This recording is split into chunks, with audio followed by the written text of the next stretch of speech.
All right. Hello, everybody, and welcome to Good Morning Xbox. I'm your host, Axel1324. Um, Eternal exclusive Shidai.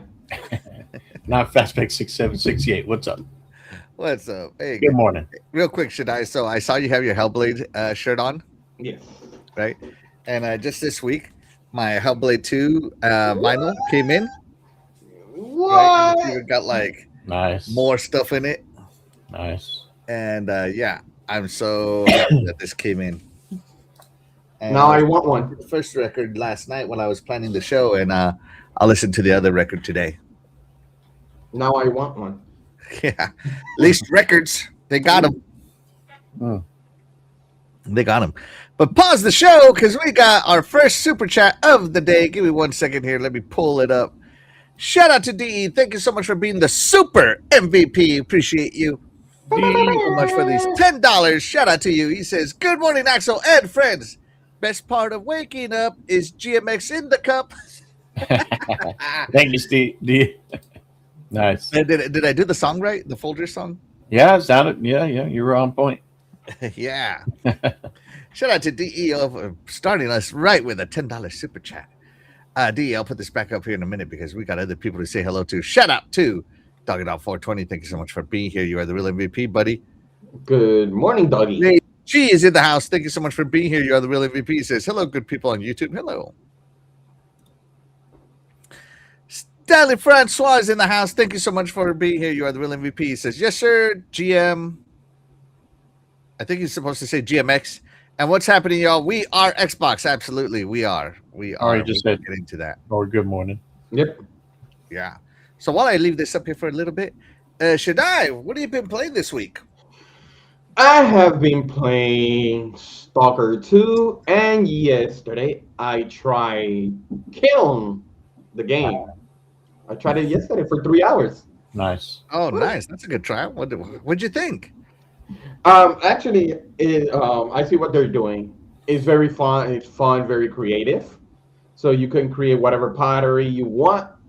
Um, but I wish you could like maneuver the clay like 360 form. You just leave it like this is your limit from left to right, and this is your limit from top to bottom. So you can't rotate. So because it does it automatically, or like if you're trying to go 3D and trying to go Pottery. like this, It's pottery, Shadai. You got to get creative with your pottery skills. Try it believe all around. no, believe me, I created some things in there. I was trying to create a lamp and I couldn't do it.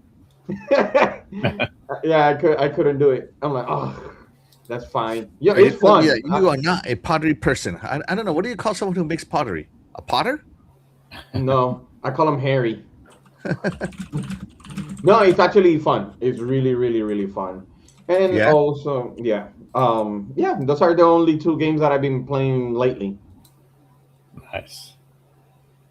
And once in a while, the Halo multiplayer. Mm. So I was right. It is called a potter. Hmm. Maybe a ceramic sculptor, but you're not sculpting. Actually, that's kind of a Yeah. sophisticated way of saying a potter. I mean, Yeah. sculpture. Sculpture. I am a. What is it? What was those exaggerated lines for like a janitor? like, I am in charge of a corporate waste management system for an entire building. Oh yeah, instead of calling themselves janitor, yes. Yeah.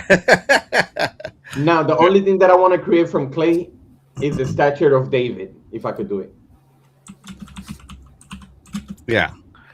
That's Yeah. awesome, Shania. That's awesome. I'm glad you tried Best it way out. to and do you it did is your vote of to have a confidence. ghost behind you helping you. Well, anyways, If you know what I mean. Fastback, what about you, buddy? What have you been playing? So I did download Kiln. I didn't start it, but I was playing a lot of vampire crawlers. Uh, I remember, I think the week when it first came out, I downloaded it, started it, and I'm like, Then when I started actually playing and just getting into it, and it was just like, It reminded me of Survivor, right? But of course, this one's different. It's in the 3D kind of Doom, like mode, that version of it, and just getting the cards. It's leveling up. Like you go into the museum, you go into the gardens or the forest or whatever. There's the one with the bridge where you're just like you're going straight on the bridge and you're just taking them out. Uh, the game definitely, unlike Vampire Survivor, you could find some food and stuff, right? The hill. This one it's a little bit harder than that, right? But there are other ways of healing yourself. Of course, you have to pay for it. So when you go back to the village, you go to like a storefront. You can buy some perks that you Nice. can have during the day. So you can buy the perk where every round, like once you defeat a round of monsters, then you can level up. I saw it. I think there's only two perks for that. So like you go up to two hearts, each round. Uh, but it's great, man. As you're going through and you start unlocking different skills, chains, and this and that, you can add gems to your cards. So Nice. it just if you figure out how to like which cards you do first, this and that.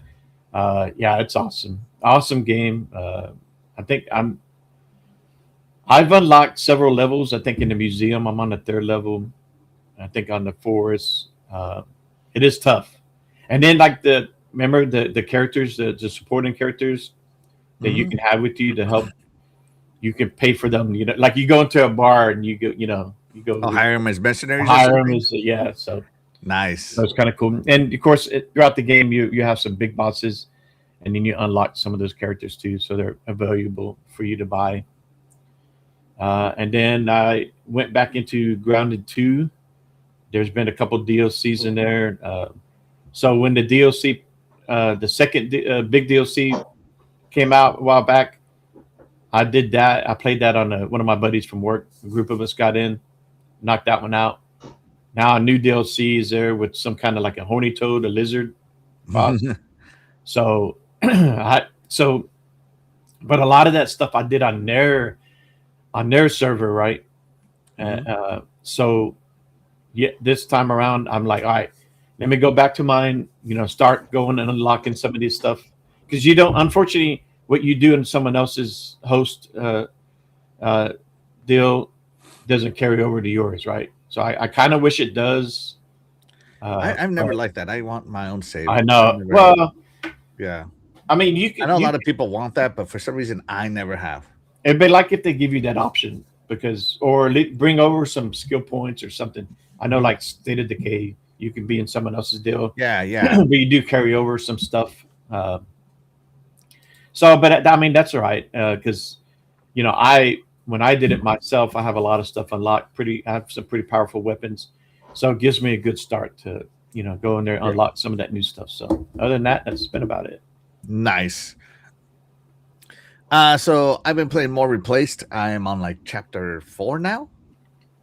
So not a lot of play because I've been hitting the gym as often as I can. Oh man, you're on chapter 4, Yeah. so you already passed Uncle Ben. Yes. So I I was playing that too earlier last week or during Yes. the week, and I got to a point where I think it might be on the last part of Uncle Ben, but man, I would just get my butt kicked. Like I kept, dying, repeating, and I'm like, all right, I'm done. Like, I do love the game, but man, if I get to a point like that, it just frustrates me. Yeah. Skill issues, There was an guys. area in there like where you had to like avoid a searchlight while you were hanging on to stuff, Oh yeah, yeah, and I couldn't figure out where to go. Like the game is like I had to go into the options and turn off some of the filters so I could see the colors. yeah. And then I turned the colors back on, turn the filters back on because that's the way it's supposed to be. But yeah, like it was hard to see where to go. Yeah. And but once I got past that part, it was all easy peasy. To me, that was the only part that was starting to get a little frustrating. Was like, I gotta beat this moving light while I'm hanging from stuff. Yeah. And I couldn't get past it very well. And I'm like, where the hell am I supposed to go? I can't Was even it see where to the go. part where you had to go up Mhm. that one little tower? think I kind of know where you're talking about. I was kind of confused there for a second too. Yeah, and so after that though, like I don't know, and the fight with Uncle Ben. Once you figure out the combat, his patterns. Oh man, talk about easy. I don't want to. I don't want to like hate on the combat in the game, but so some of it is super duper basic. This is coming from someone that enjoys 2D fighting games, or not fighting games, but 2D games like Ori and whatnot. They have a little more. But yeah, Uncle Ben wasn't overly difficult as a boss, but he was still fun. He was still fun. You had to think about when to strike. Yeah. What pisses me off is the when you have the pickaxe to take people's armors off. Like you have to hit your button before they start their attack animation. Yeah, because their attack animation is shorter than yours. It pisses me off, man. So like if they're about to, like if you start the animation at the same time, they'll finish theirs and hit you before you take their armor off. Yeah, I feel like there's a little bit of lag there sometimes when you attack. I don't know, maybe that's just part of the game or what, but it runs through the animation. It reminds me of Liza P. Like just because you hit the attack button doesn't mean that P's immediately going to attack. He has to do prepare the swing to attack. True. Yeah. So it reminds me a lot of that.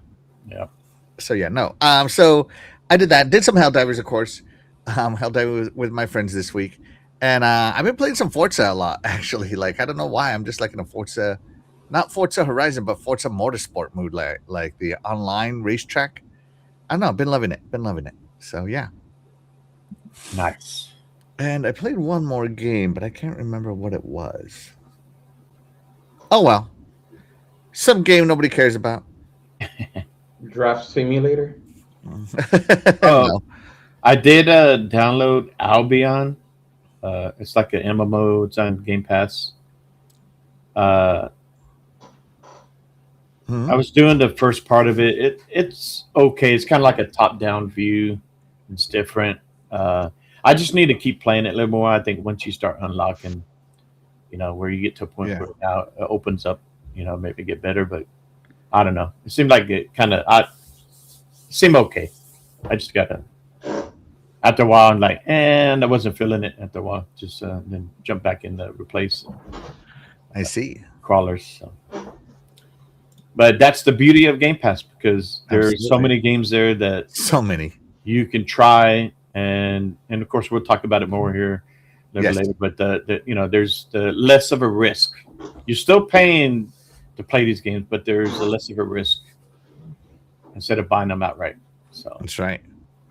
Let's see. Rachie says, Asha Windrunner for the Horde. Oh, for the Horde. Now, come on, man. It's for the Alliance. Dan, the man Cunningham, is in the house. Thank you so much for being here. You are the real MVP. He says, hey, how's everybody doing today? Doing good. What's up, Dan? Doing good. Dan, we drafted our future Super Bowl Cowboys. Oh, God. Okay, Cowboys had the best draft. Let's continue, please. We got to move it along. Oh, man. You almost crashed this podcast with trash. Always believe every year. Never give up. That is true. What the haters say. Shout out to Lost Boomer. Thank you so much for being here. You are the real MVP. He says, Potter. Yes, absolutely. Dan the man Cunningham says, Fastback, how do you feel about our boys after the draft? It feels like you're still going to get owned by the Broncos. That's how it feels. Oh! No. Now they're getting owned by Seattle. Let's see. Crazy Greek Dude says, Good morning, Crazy Greek Dude. Thank you so much for being here. You are the real MVP. Love Big B Money's in the house. Thank you so much for being here. You are the real MVP. Says, I'm back. What's up, everybody? Army Xbox. Yes, absolutely. Let's see. And he says, Game Pass, the greatest deal in gaming. It really is. It is. But right now, let's talk about a little bit of a different deal. Now, I know my buddy Doggy is going to get his hands on this bad boy. The Xbox Forza Horizon 6, right? 6? We are on to number 6, right? Yeah. 6. Controller and headset got announced. And man, let me tell you, this controller looks pretty good. So it has the racetracks on here. It has some nice Tokyo neon colors. I'm trying to make out what the background is. I really can't. Yeah. I'd No have way to to get it in zoom my in. hands. Yeah. Hands. I think it's see-through. It's transparent again, Yeah, yeah, that's what I was thinking. Yeah. just like the Forza Horizon 5 controller was semi-transparent. The same thing So as there the you go, and it 20. says Horizon Festival on the back with There some you bright go. pinks. Terry will be happy. There's something on the back. Mhm. You know how she always complains that the back is. Oh, geez, man. She'll find something. She'll be like, oh, the D-pad's too regular. I don't know. And the headset got announced as well. And I like the inside of the headset. It looks cool. And I like how Yeah. this here has Forza all over it. Yeah. So, yeah, no, this is great. You can pre-order your wireless controller for $90. The And get it 20th as soon as they anniversary can. controller was the same way. Transparent. And then you can also get the headset Huh. for $140. And the headset itself is also nice because you have these dials. These actually turn. Mhm. These are dials for volume and mix, wire Extra mix. headset. Yeah, that's Yeah. So, yeah, stay on target. I think, the more I look at this, the more I'm enamored by it. But I don't think I'm going to get it, as I just have never ordered a Forza controller. Whether that's my fault or whatever, I just never have. But I do like this one a lot better than the Forza Horizon 5 one. I got to tell you that much. So, Shaddai, are you going to order your controller or headset? The headset, I would change where it says Horizon on top of You it. can't change it. It's as is. No, Are you ordering it? no, It's not customized. no, Yeah. because I'm This like, isn't Burger King. You can't have it your way.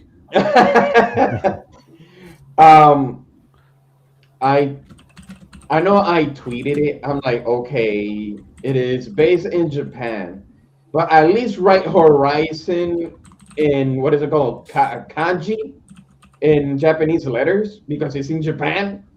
So it would have been nicer if they would have wrote in Japanese letters Horizon on the top.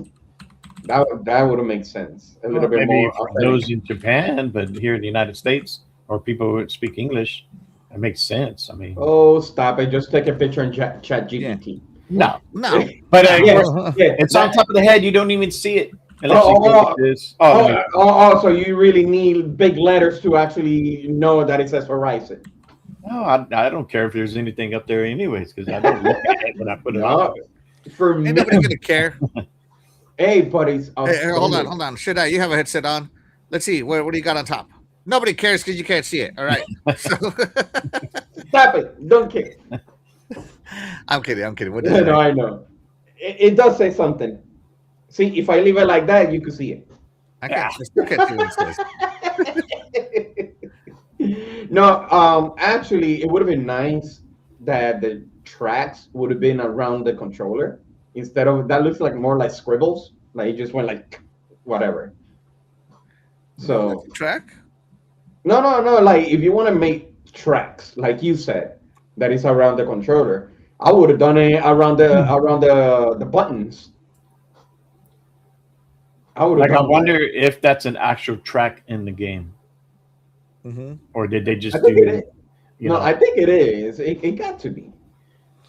So it But goes see, the left analog, the D-pad, the right, the capture button, the yeah, but it doesn't go by the X Y. It doesn't go by X Y A B. It would have been nice. That's a crash zone, obviously. Oh, the pit stop. But it goes diagonal across it. Kind of nice, yeah. No, I like the colors. I can't deny it. And I like how here it says Forza Motorsport instead of Forza Horizon, right here. Hold on, chat. No, it might be a little small. Let me see if I can make this any bigger. How? All right, that's the biggest the picture gets. FM right here for Forza Motorsport. Huh. Yeah, so it's nice. I like it. Fastback, what about you? You getting your controller and or headset? I don't really. I get the colors are for Japan, but they don't appeal to me. It's not my favorite color combo there. Scheme. When I first saw it, I was like, I would prefer if I get a Forza controller. I want something on there like maybe they put the inside of the dashboard, the speedometer, stuff like on the controller somehow. Like you're looking at the dashboard or you see certain things like that. I don't know. So it doesn't really appeal to me as much. All right, so no to the but I controller. get to no to controller. What about the headset? I already have a headset like that with the Cyberpunk ones. Mm-hmm. So there's no need to forget it. It's the same setup, everything. Yeah, it's the same, just different skin. But yeah, no. Again, I don't really care for the colors. I wouldn't say it's the same. It says Horizon there, and the other one is just Cyberpunk. They're two different things. No, but I'm just the style. It's an Xbox headset. Like I already have a good one. It works great. Yeah, the same thing as Starfield. I have the Starfield one. Yeah, and wait, do I have the Starfield one? I do have the Starfield one. I'm sorry, not the Cyberpunk.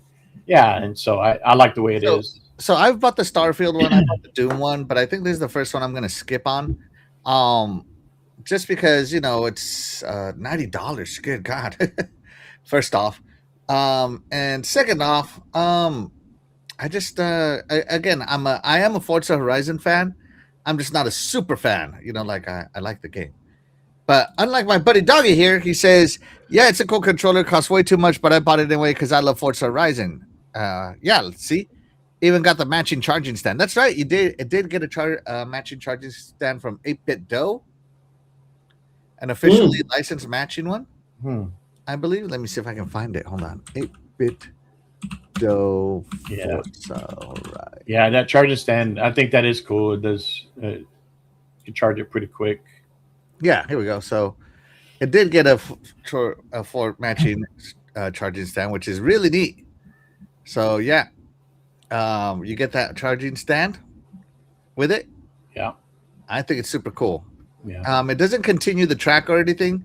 It just continues the color scheme. So you don't see like this part of the track over here or this part of the track over here. So it just matches the theme. So yeah, shout out to Doggy for getting that. Yeah. Doggy says the wireless headsets suck. Have like 5 foot range from the console. Damn, how far are you from your TV, bro? How big is your TV? You must have like a 100-inch TV to be further than 5 feet. He want to play over there by the garage. Right? That distance. Yeah, I think when I go to the kitchen, it cuts out. So, but I mean, I don't know. Doggy Dog wants you to hear him when he goes pee. That's right. But he's reaching into a refrigerator to grab a beer. Hear the beer and then go take a piss. That's right. First the beer, then the piss. It's a 2-for-1 special. Doggy special. Let's see.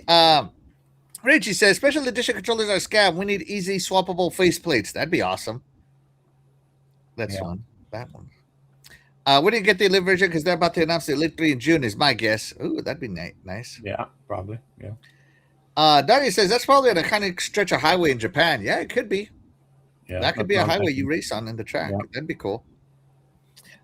This would have been epic. Then I would have bought it. It should have been a silhouette of Godzilla. Yeah. I would have bought it quick.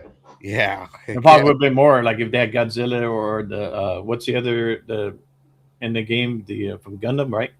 Yeah. Oh, Gundam. Yeah, that'd be cool. Or hey, put a waifu on there. It'll sell like crazy. Who's that girl? That singer girl? You're talking about Nasami? What is it? Nasami Miku? Yeah. Yeah, if they would have put that on there, sold out instantly. I can't see that. Oh no, it would have because she has so many fans. It's crazy. Mm-hmm. What do they call them? V-Bloid? V. What are they called? They have a name. I have no idea. They're called K-poppers. That's what they call K-poppers. Vocaloid. That's what they're called. Vocaloid. Vocaloid. Yeah. You know what a thing that I just it's almost the same color. Like I'm looking at pictures of Hatsune Miku and this controller. It's almost the same color. Yeah, no surprise. If it's Japan, right? Yeah, like check this out, right? So here she is, right? Here's the control color, right? Here is her name from her company. Here is the colors for the controller. Yeah. What a coincidence! And I What a said it, coincidence. This might be a hidden Hatsune Miku controller. and I Oh, think I said it. I think I said it 2 weeks ago. Some sort of collaboration about it. Yeah, Yeah. I mean it's a popular color and style there in Japan, so it makes sense. It doesn't appeal to me, but it's going to appeal to a lot of other people. I'll take it. So when you get it, you just show it off here on the Mm. for us. I think that's kind of cool. So when you press the X button to turn on the controller, we start singing. That'd be great. If you're winning, it starts singing "The World Is Mine." So I do wonder about the headset because on the Starfield one, when it boots up, it makes it sound like when you're booting up your ship, the controls. On Oh, the ship. really? Yes, so it does have a boot up. So there's nothing in there that talks about the boot up sound for the headset. No, not Really? that I can tell. Huh. So check it out. These are the Vocaloids, right? And this was a Vocaloid concert, a literal Vocaloid concert. And look at everybody there. So she has a ton of fans for being a fake thing. Probably because of the music, not only because of her. I think it's cool. Hey, I'm all for it. She ain't driving no. She's the original AI. Yeah, that's true. She ain't racing in the game. Maybe Hey. not yet. Hey, honest. you never know. Doggy brings up a good point, right? It should work on the toilet, right, Death Dealer? That's right, Death Dealer. That headset should work in the toilet. I'm sure she's listening right now.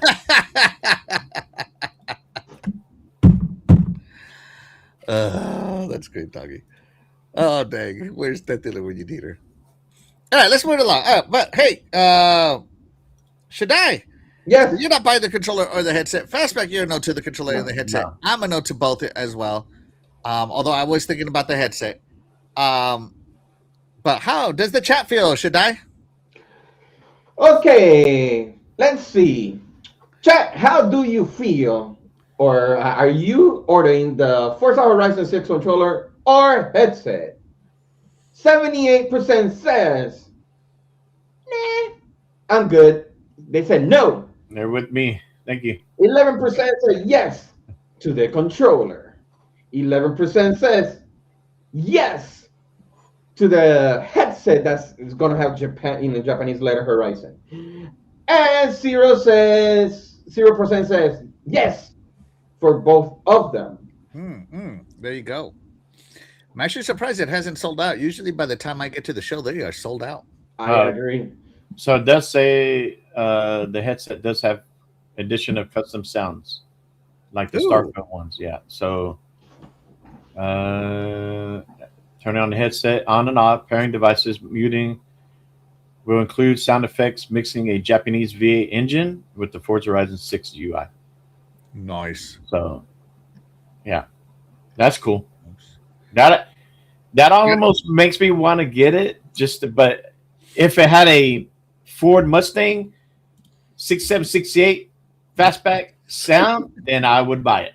But nope, it doesn't. Sorry. Give me a Ferrari for Cool Cat Terry. Nah.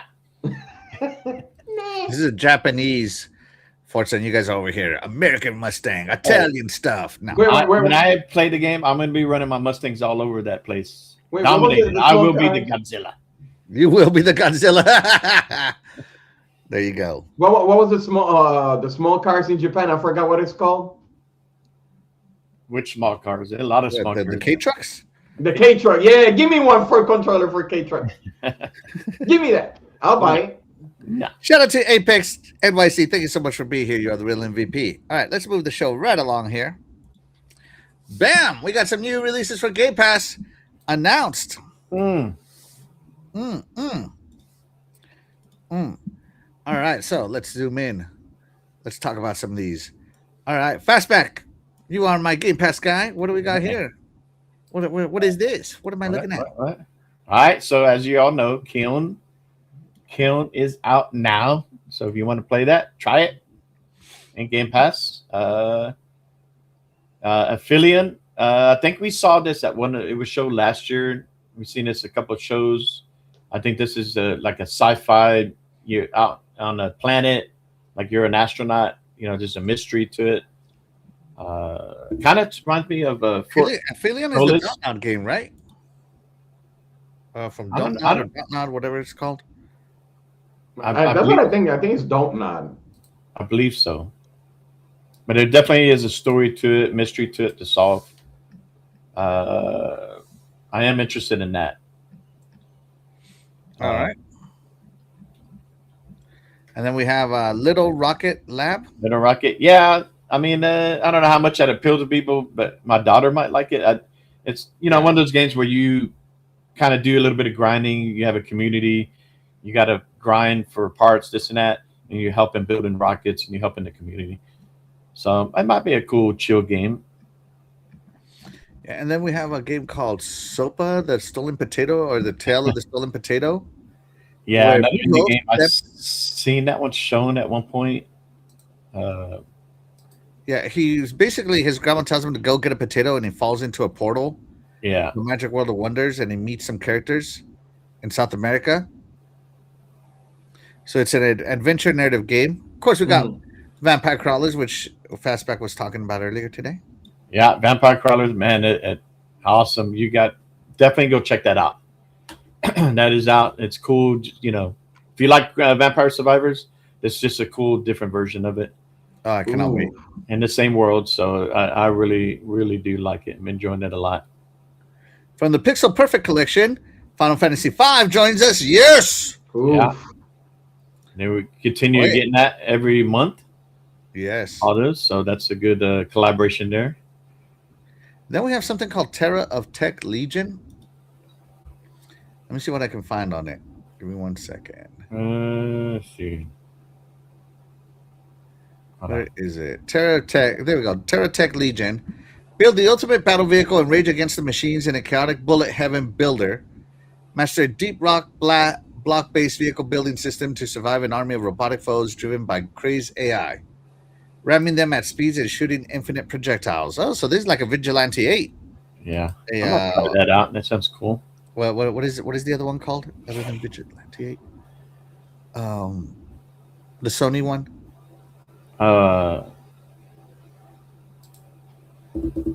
Yeah, that one. What is it called? You talking about the one that with the clown? Yes. Oh, Twisted Metal? Yes, thank you. Twisted Metal. There we go. Twisted Metal, yeah. That one's coming April 30th, so you want to try it out then. You got the sledding game, which is in game preview. It's like a social game. I don't know. Yeah. It's a hard pass for me. Then we have Heroes of Might and Magic Golden Era. Is it supposed to say Golden Era? No. Oh, no, it's Olden. Oh, it's Golden Era. Okay, no, it's right. Golden. Golden. It's a prequel, held back to the origins of the genre-defining, critically acclaimed series of turn-based strategy games. Turn-based strategy game. Ooh, it's an actual game. Wield armies and devastating spells. Overcome your foes. And then we have Trepang 2. It's an action FPS in the near future. Yeah. Unleash all hell on your enemies. Dodge bullets and leave a trail of destruction. That one's coming Tuesday. Yeah. I think so. The 29th. Yeah, these are all coming here within the... Maybe Wednesday? Yeah, except for Final Fantasy V would be May 5th. It's got to come out on the 5th for the 5. Yeah. And I think that's it, right? Yeah, that's it for the announcement.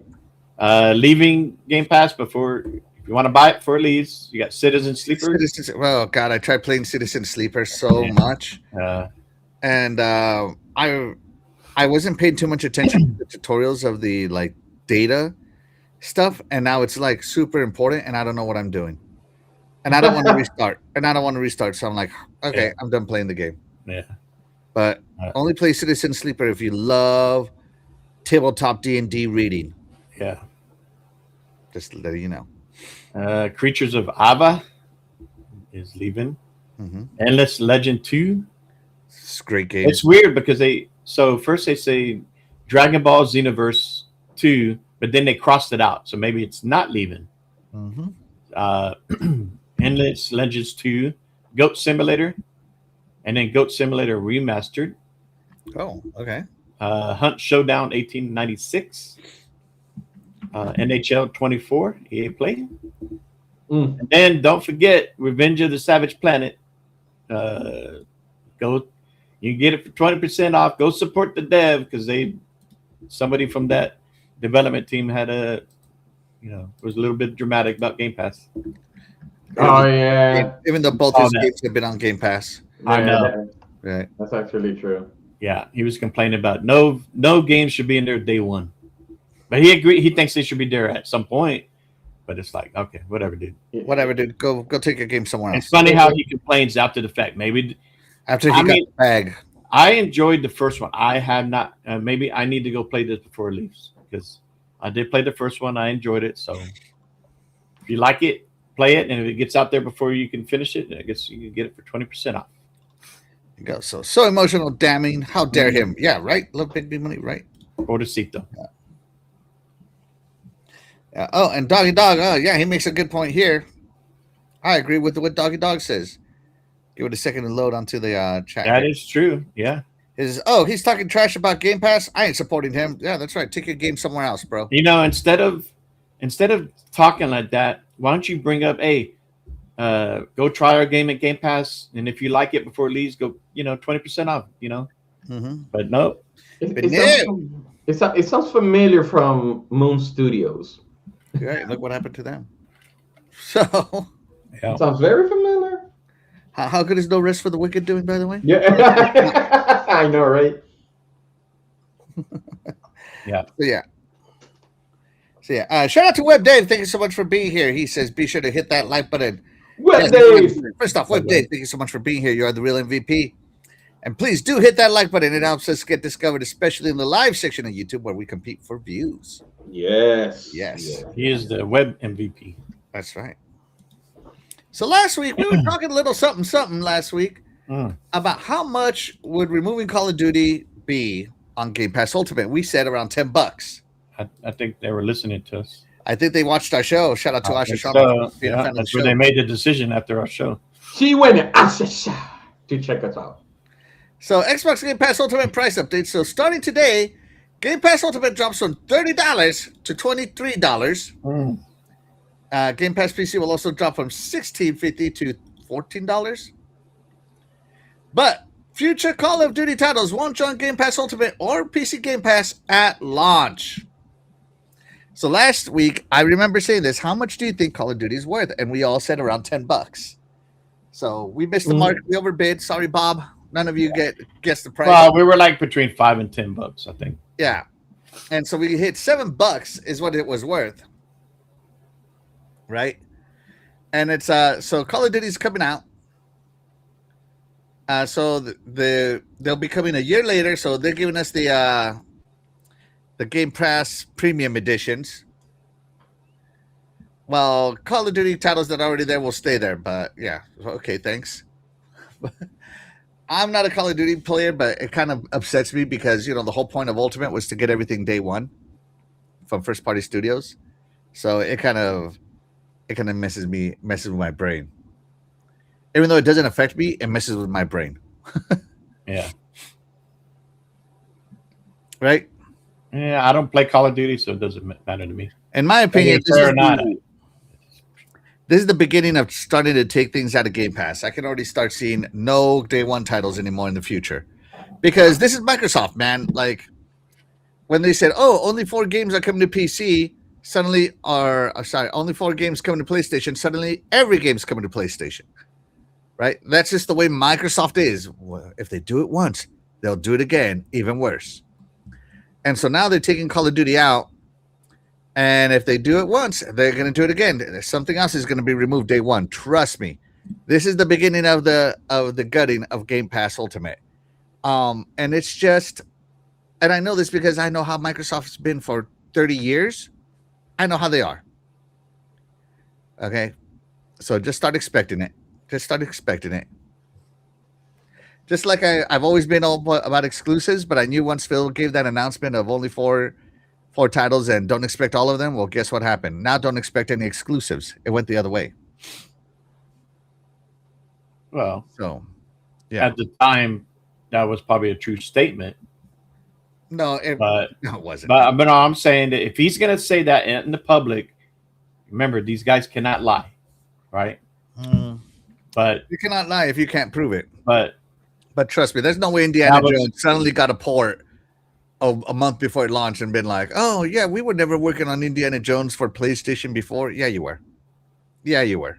well, I think it depends on the studio. Like if it's Bethesda, certain studios that have before they got acquired, they were already everywhere, right? Yeah.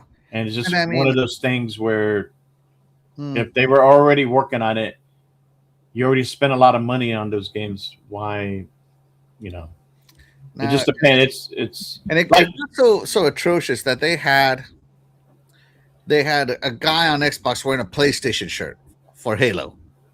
oh yeah, I I agree. mean, with that. you gotta, like I said, they go extreme. They go But, extreme. They always the have. last regime, they were a little bit more lax, more like kumbaya.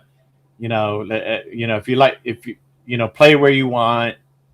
So but that's why Asha's kind of like, Yeah, but Asha's doing. I mean, you think all of this is just happening because of her? And it's really not. I mean, it could be a lot of stuff that this was stuff is already in play. moving, right? Yeah, I mean, Phil's not completely gone. He's been there working with her, and he's probably part of some of these decisions. And let's not beat around the bush here. Satya ultimately makes calls. No, of course. And every CEO that I've ever run into is like, "Hey, check out this awesome car. It's pink." And it's like, "Well, I'm the CEO. I want it to be hot pink." Yeah. Like it's that's the way they are, right? So Asha's starting to do this. I can already see Satya and Amy Hood being like, "Oh, well, take this out too. Take that out too." Trust me, it's the beginning. But what? Because Call of Duty is on its own. There, other than GTA, what other game is on that level where it pretty much it's its own service, its own game? They Can't compare. You can't even compare Halo to it and Gears to it. There's They're so putting- many people playing Call of Duty, and they got the numbers behind, right? The metrics, right? And probably 90% of gamers who get on the console to play, Call of Duty, Madden, that stuff, they're not subscribing to Game Pass to get it. They're just buying it because that's all they play. They don't care about all the other games that are in Game Pass. They just care about Call of Duty. So to me, it's not a big deal about pulling this out. No, it's just the first one. It's Just watch. No, I don't. We'll see. the But only thing that I could say is that I said it last week. As long as you said, "Well, he's not there anymore," Bobby Kotick said it very clearly that it's not good to put it on the service. And look what happened.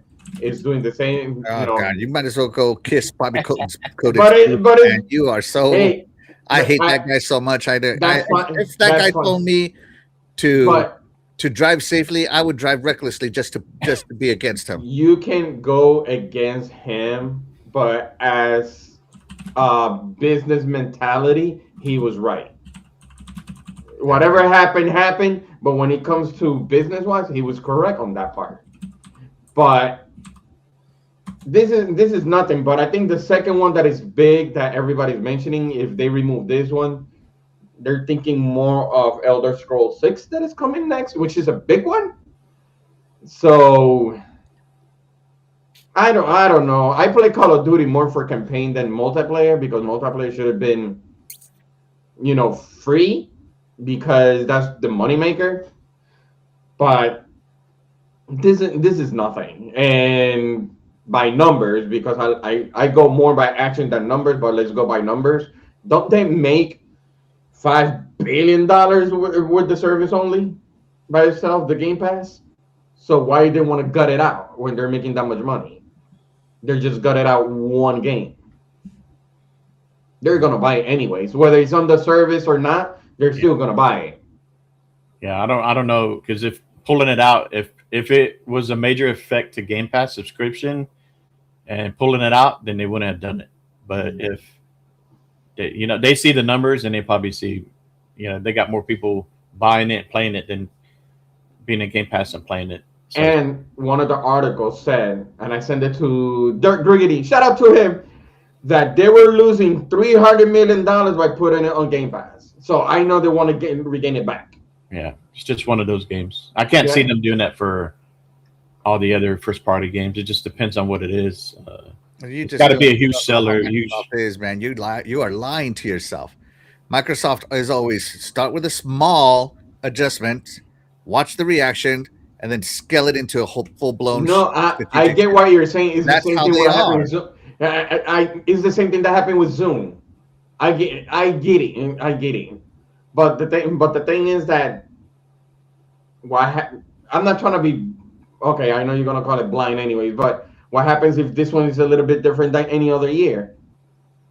I'm just saying. What happens if what is it a little bit different? You didn't say anything. But no, what I'm trying to say is like, what happens? Why you say they just pull out one, they're gonna continue. What happens if they just leave it like that? They just pulled that one out and just kept. Name one time Microsoft did a small adjustment. What will happen? What will happen? Name one example. I'll give you the floor. Give me one example. What will happen if this time is the time? I'm just saying, what happened if this is the time that pretty much they're not gonna make the same mistake as in the previous ones? No, I'm just saying one example. No, what happens if this one is? No, don't give me the what happens. I'm giving you.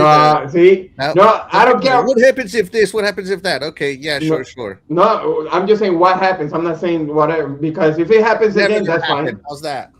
No, I'm just saying. That's not what Microsoft is. Okay, okay. You want to get it real? Windows telemetry was optional at first, then it was defaulted on where you can still turn it off, and now it's required. They start small every single time. So what are they going to do? Every game that they decide it's not going to be day one, they're going to lower the price of Game Pass? That makes no sense. Yeah, look, that's what I see. And we're going to get to this later about the different types of subscription service. If they go to a Sling site service, which I said last week, they probably were. Yeah, you did. That where you can go pick and choose what you want. So now you can pick. I don't want to pay for day one games. All right, they're out. Oh, value. Now you don't have to worry about them being there because you're not paying. Well, Fastback, let me help you out on that.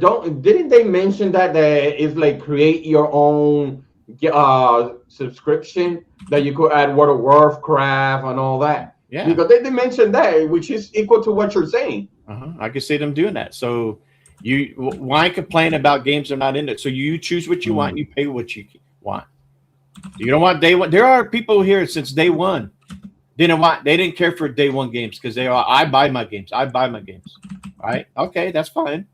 So now they're getting to a point where they're going to give you the choice. You don't want day one? All right, you pay less and you just buy your games. That's people's choice. You could tell by Axel's face expressions. If they put out Call of Duty, let me ask you about pick your own plan thing. Okay. Yeah, we did this last week. All right. Where's your NFL at?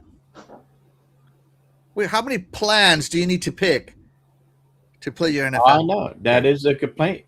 And that is exactly what this is going to do. This and you Game think Pass I'm lying, chat? Clip this. I'm 100% right. But Game Pass is not all over the place like NFL. The Game Pass RPG pack. It's the not Game like Pass Family Pack. Go subscribe to Activision pack. Go subscribe into it. Steam if you want to play this game. It's not the same. It's all in one location, and you just add to it like Sling. You just add what you want on Sling. Yeah. So on Game Pass, it's add what you're paying more than you ever have. No, sir. Look, I would have a problem with them pulling Call of Duty out if they didn't lower the subscription service price. Then you got a problem because then now you're taking out games, but you're not lowering the price. So now I'm getting less value.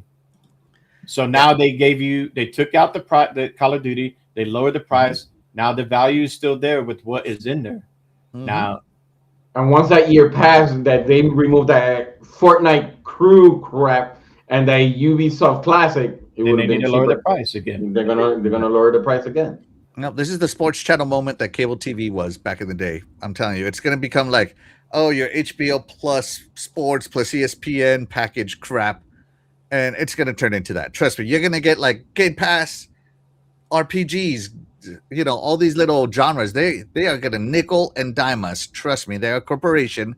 Of They course, always they all do that. do it. The company does that no matter what you do. They're They gonna all do nickel and that. dime. They're gonna They it's all gonna do take that. over. So, and what backs this up is that somebody from somewhere, some dude that Who? likes the block button because he doesn't know how to use Microsoft Teams, said that he heard that they're trying out a pick your own plan style, right?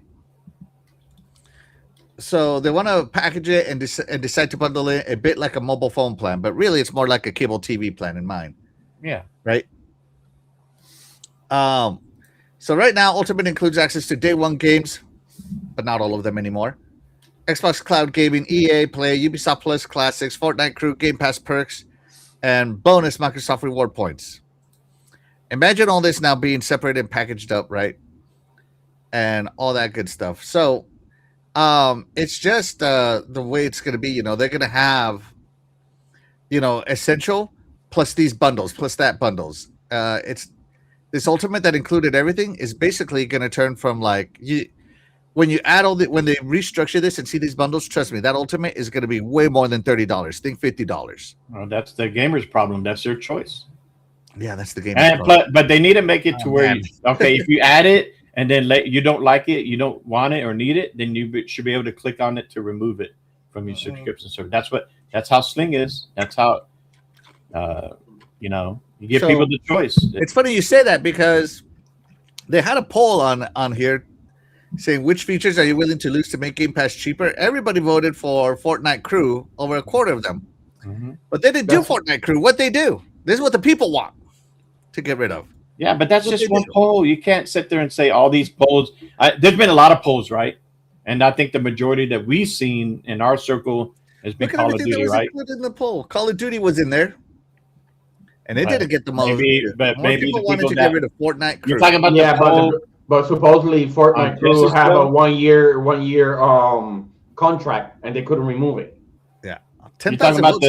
It's a pretty good size. Is this poll Jez's poll or is this Xbox Wire? No, this is the True Achievements poll. There we go. Okay, so maybe the majority of people on True Achievements prefer Call of Duty than Fortnite Crew. I mean, it just all depends on who's polling. Who are the people that are in the polls? But you are under the delusion that you think you're going to be able to pick and choose and all this. You can't. You won't. They're not going to do that. That's too much. They're going to give you, hey, it's either this or that or this. And you're going to run into people like me who want a lot of everything because that's what we've come accustomed to. And I'm going to end up being shafted. Well, they can have a couple of tiers. You want this tier where you could do a bundle, or you want everything is there. You can't have that multiple tier. That I have to decide. That I have to decide. Hold on, they're going to have a starter, like essential tier, right? So we're going to get to it a little bit later. They're gonna team up with Netflix and I think we saw Discord, where those members can add an Xbox starter subscription service, right? And if they like it, then maybe they can come to this build your bundle. I don't give a damn about Discord. But Netflix has 300 million people, so now you put a essential or a starter Game Pass deal where they can choose to bundle it with their Netflix. Now that you're just adding more people in it, and if they like it, now okay, let me try this tier now because I really like all these games in there, and I want to try this game and that game. I don't see a problem with it. That's me, right? I like the fact that I don't play. I don't play Call of Duty. I might probably would remove EA Play. So like last week we did our little deal, right? So all those benefit stuff that you were saying, add this, that stuff is part of it. That's not deal. That's already standardized, right? So if you go in there and you Call of Duty, Fortnite, maybe day one party, first day, if you remove those three, man, you're down to like $10-15 a month, and you still get a good amount of games, buddy. Huh? That's $25 a month. What are you talking about? We don't know. It depends on how they start the price. If they started a little bit of price off the first one, doesn't mean that they're going to remove stuff and give you better prices. But if they work. But hold on, let's say they started at $10, right? Base price $10. Then you go in there and add what you want. So let's say Call of Duty's $10, right? All right. I don't add that. I'm still at $10. I don't add Fortnite. Maybe that's $5 a month. All right. I'm still at $10. But I want day one. That's maybe another $5 or more. Okay. I'm still under $20. So for me, it's different for everybody, right? For you, you say you're going to choose all this stuff and you'll be at $50 a month. But for me, I could be at up to 15 to $20 because, you know, I rather keep the day ones. Day one for me. Yeah, not something extra because that's what it comes with. But if Yeah. it's anything like third party ish or whatever the case may be, put it as an add-on. But I get Axel's point that it could become more expensive. So if they start with just Fortnite and Call of Duty is add-ons, then they could pull other stuff like, let's say, indie games. I could see that. I get your point, right? But as long as they don't overprice them, the bundles, the add-ons, and it's still, I can add the add-ons and it's still value to me, then it works for me. But for the majority, I don't know. It's something that they could try it out, test it out. If it doesn't work, right, then they can go back to something else. Like you said, Game Pass could be changing every 3 months because they're trying to figure this out, what works. I just know the way they are, man. They're gonna. Well, they're a business. They can do whatever. whatever. Hood's not into making less money for herself. She needs another job. Yeah, yeah. Just have a family plan, and everything should be fine. And that's something that everybody. That's something that everybody requested for so long. They could, and that might be a little bit pricier, right? If they do, but that's but if it's still cheaper overall, right? Like a family plan, and you got your kids in it and this and that, you're still saving money overall. There's got to be some value, right? No, but that's what I'm. Yeah. Because I would remove everything, from Fortnite and Ubisoft and put as a family plan. So I think it should equal to 20. I'm just saying, like, equal to 20. Yeah. Well, a family plan's gonna be 50. This guy, you and his tariffs are so high. I'm just keeping it corporate, buddy. Yeah, and you think I'm lying because when Game Pass Ultimate went up from $20 to $30, right? Everybody was all like, "Oh, $25, $25, and it went to $30. And you think I'm lying? Like you guys think I'm delusional, but I'm not. I'm keeping track of what they're doing. No, they're not here to save you money. They're not here to be friendly about it. And like, oh, they're only doing it one time, and every time they remove something, they're gonna reduce the price. No, they're not. They're just gonna make it worth less. Like essential, like your Shaddai, your core, whatever you have, your standard core, whatever it's called, right? It's essential. Right, essential is basically they're gonna remove cloud off it. They're gonna remove anything. It could be just indies only, period. Not even first party titles, just indies, old ass indies. It depends. I'm kidding, but I'm not. That's the way they think. Yeah, but they haven't done that so far. I mean, they keep the benefit stuff as a basic standard. Why would they do that? Because money. Well, yeah. Okay, you could do that. So why did she bring the price back? Why did she pull out Call of Duty? Hey, Call of Duty, because it was too much. No, it was too much. $10. So their subscription slowed. They weren't. Call of Duty is what, 300 million. They should remove $300 million worth of Game Pass, right? And so that's not $7. That's more like $10, $15 a month. It just depends. They got the numbers, so whatever the numbers. I'm sure the growth Call of Duty's been in, and how much is Game Pass grown? Not enough. All right, so we need to make the money. All this money we spend on Call of Duty, let's pull it out, let it sell for its own because it is its own beast. It doesn't need to be in Game Pass. It should never have been in Game Pass from day one. I'm surprised. I thought with the whole ABK deal that it wasn't going to be in Game Pass because it wasn't fair to PlayStation, right? I was surprised when I thought they did that, but whatever. No, supposedly by removing that, they were gonna put all the Call of Duty to the service, except the new ones. Mm-hmm. That's why it supposedly is set. So I don't know if they're gonna do that or not. But what was that? No, go ahead. No. So for me, they need to. I don't care if they're gonna say all indies for essential, but they do need to revamp essential that is actually worth $10. That's why you have to restructure the essential premium. Well, the ultimate we already know what it is. They could add whatever maximum it is. But if you want to bring more money for each tier, you have to revamp it a little bit better on essential when everybody want to be a little bit cheaper. Just put any double A's, not just indies. So essentials 10, right? Yes. Premium is still what, 15? 15, yes. And then of course 22 for ultimate. Yes. I think ultimate is the best value because they pulled out Call of Duty, brought it down to $22, right? But when they raised the price, they had EA Plus. Well, I think that's pretty much always been there. The EA Origin, whatever that. But then they added Ultimate Classics, right? Mm-hmm. And then they added Fortnite Crew, and then Call of Duty. They took Call of Duty out, but they left all the other stuff in there. And plus, your reward points are like up to, nice and crazy build if you do participate in that. So there's more value at $22 than it was before, because if you're not a Call of Duty player, now the value is actually there.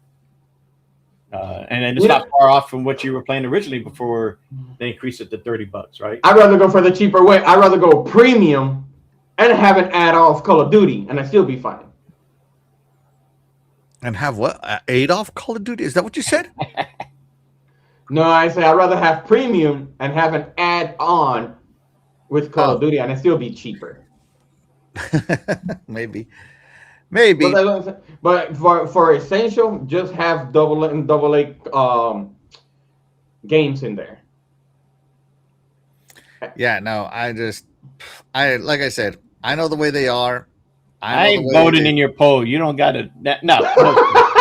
I ain't voting that. That's all rigged. That just makes it all look bad. Yeah, he's trying to make it up. He's trying to make it all nice. I ain't voting. So, and I'm giving you guys an idea of how corporate works here, okay? Because when I was young, cable TV, if you got like the cable TV plus movies package, you ended up getting HBO, Stars, Cinemax, all this stuff. They had like the cable TV plus Disney package, right?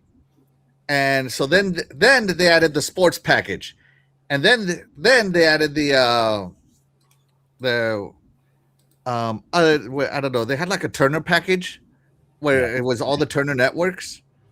Next thing you know, I'm paying when I finally came back from one of my last deployments before online streaming took over. Cable it was like $400 a month back in like early 2000s, mid 2000s, to get a cable package that included everything. $400. When I first turned into an adult in 2000, to get everything was like $130. By the time I got out of the army and like 2008, it was $400. So people think you guys act like I'm crazy, and I'm not. I know the way corporations are. No, you're right. They could do that. F around and find out. Because what happened to the cable networks after that? And I'm gonna say, like I said on Twitter, customers are always right. Now the subscription services are doing the same thing. All right, that's fine. F around and find out. I'll tell you right now, I don't have Disney Plus right now. Oh no, but wait, you know what? Thank you for bringing that up. To you, Fastback, thank you for bringing that bringing that up. That's why Disney have their service, and whatever movie they come, like Lilo and Stitch went to the movie theaters, so you get a choice. So they could do the same thing when it comes to gaming. Look, I mean, I think Asha, what she's doing with Game Pass is a good start. She's trying to figure things out, right? Yes, they are all about money, but and no, you're not going to make everybody happy. So she pulled Call of Duty out. You can have people man. Yeah, and I know you're saying you think the future is going to be this because they're going to what if it starts with one game, another. Okay, if she does that, then F around and find out to see how. Because if it doesn't, if people are unhappy with the service. They think it's just a money grab, and now I have to add all these add-ons to enjoy what I like. and now it's more money than what it was before, then people are going to unsubscribe, and then they're going to lose subscribers. So you got to find that right balance where you got to have a good starting price and don't overprice everything. Give value to people. I don't play Elder Scrolls Online. Say I don't care about that. I'm gonna go add this and that. That's what I want. So if I could keep it $20 or under for me a month, and then maybe now that I have a daughter and the one thing they want to grow subscription service. So my daughter, she's on Essential, but if she starts like, oh, I want Fortnite Crew and this and that, now I could go start adding that for her too. So now you start adding more subscriptions and bundles for people because you're catering to what they want. It grows the service. But if you want to overprice it, then you're going to have less people unsubscribing. So, we'll see what they do. You're right. It's a corporation. I want to make money, but if they go too far, then people are going to go back the other way. So we'll see. Just throwing it out there. Disney started at what, $6 or something like that a month? Yeah. But when they wanted it to days, no, right? But I remember this.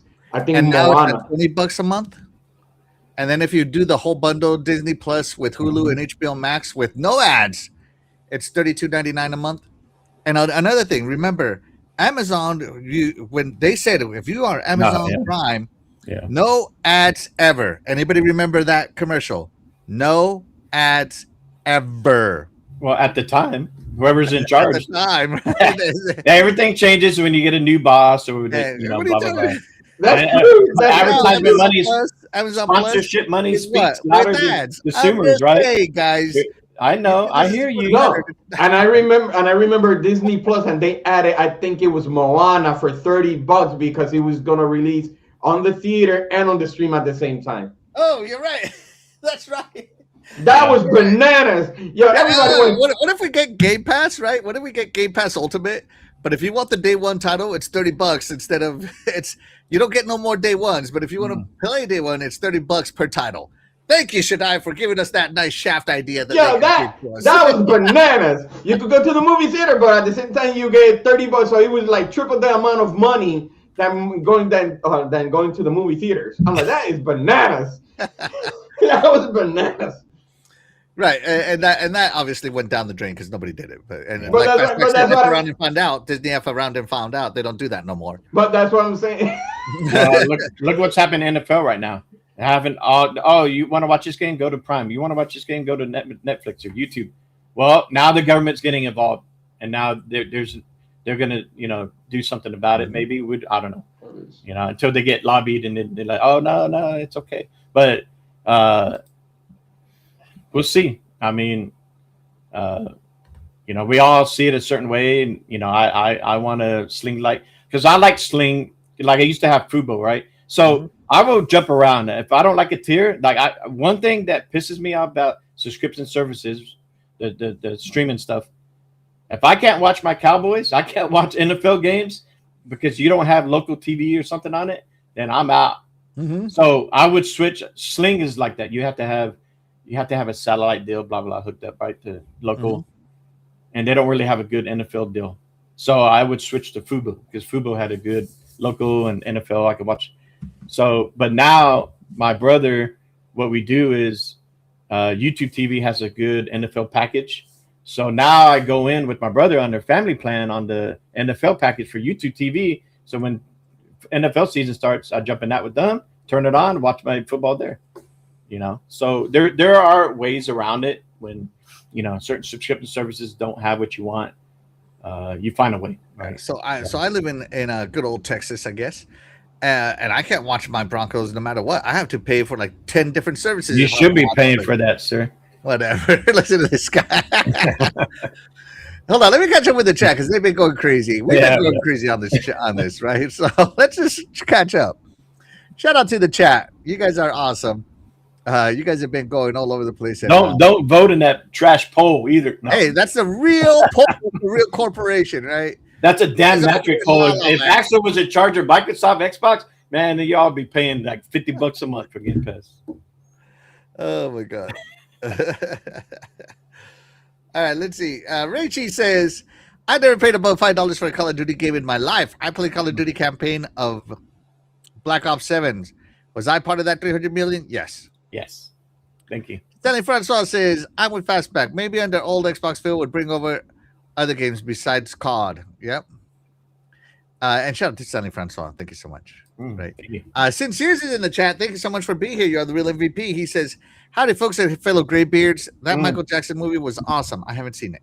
What? Man. I don't need to see that. I lived it. I don't need to go see Michael Jackson. I was there. Shout out to Be Nice. Thank you so much for being here. You are the real MVP. Appreciate you. And he's just saying hello to everybody. Be nice.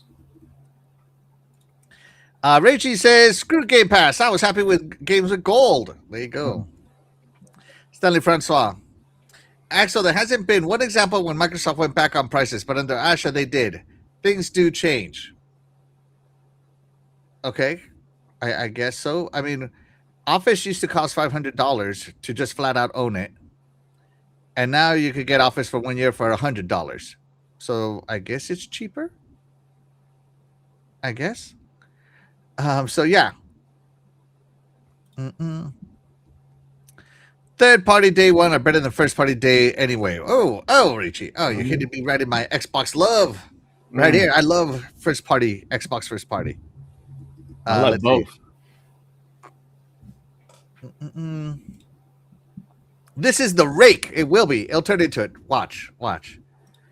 People will play free to play anyway. Yeah. As Fastback said, they're going to F around and find out. Right? They charge too much. People are going to go to the F2P anyway. Right? The majority already do anyways. Yeah, the majority already do. Yeah. Shout out to Happy Cloud Gamer. Thank you so much for being here. You are the real MVP. He says, Phil Spencer as an assistant with Asha at GDC 2026 on YouTube was funny.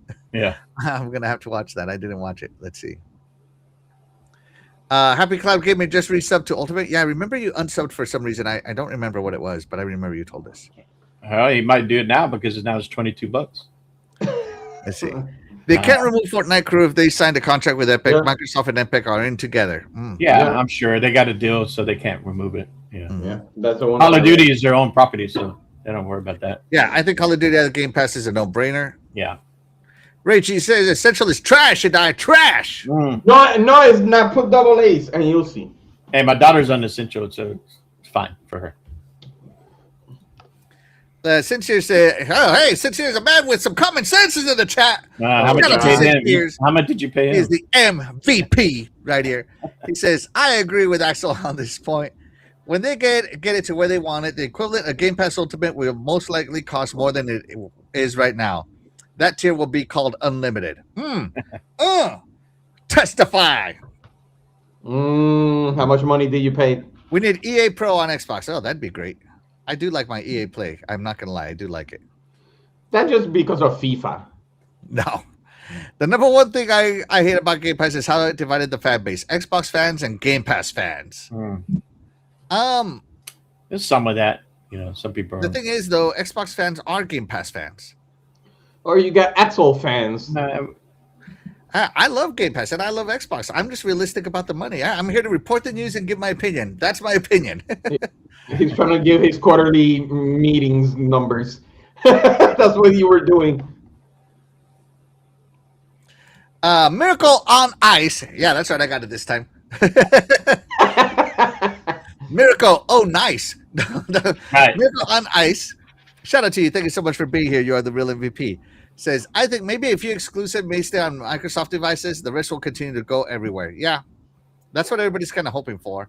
But again, it just drives questions. How long? When? And that's kind of what nobody ever asked Sony, when is this coming over there? They're just driving the narrative wrong, in my opinion. Well, that could be changing. Yeah. The Netflix move is similar to the Fire Stick move. Bluetooth your controller and play. It's a smart collaboration to reach other players. I think it was good. I'm not against the, Game Pass everywhere, expanding of the ecosystem. I'm not against it. Yeah, but I think even though Netflix have their own little games, they're not moving needles. Yeah. So they work out a deal, right? So a bunch of Netflix people paid to add the Xbox Essential. Well, Netflix is going to get a cut on that too, right? So yeah, the Xbox Starter or whatever it's called. Yeah. Yeah. Reggie says day one is useless for me. Games are not in the best state. No lies detected, man. People are shipping trash. That needs to be patched. No lies detected on that one, man. Sincere says a day one tier would probably add about $10 to $15 realistically, but like when you add HBO or Showtime to your cable TV. Exactly. Thank you. Yes. Yeah. Be Nice says they would have to market the Netflix thing hard and show them how easy it is to play. Yeah. They all want profit guaranteed. Guaranteed. Yeah. That's a no-brainer. Yeah. I say let's enjoy Asha's generosity because she never stays long in the same place. Oh, hard facts. Hard facts there. Then we get the booty in charge. That's right. Drop it to $16 a month. Hard facts right there, crazy Greek dude. Right. That's actually true. That's actually my Game Pass stacked to early 2029. It'll be interesting to see where it is by then. I've stopped buying cheap stacks because who knows what it'll be by then. I keep buying stacks, man. I'm all about the stacks. Don't worry, doggy, because if it's up to Axel, he'll remove your stacks and make you pay $50 a month. $50. Screw that $40 I put in the poll. It's now up to $50 official.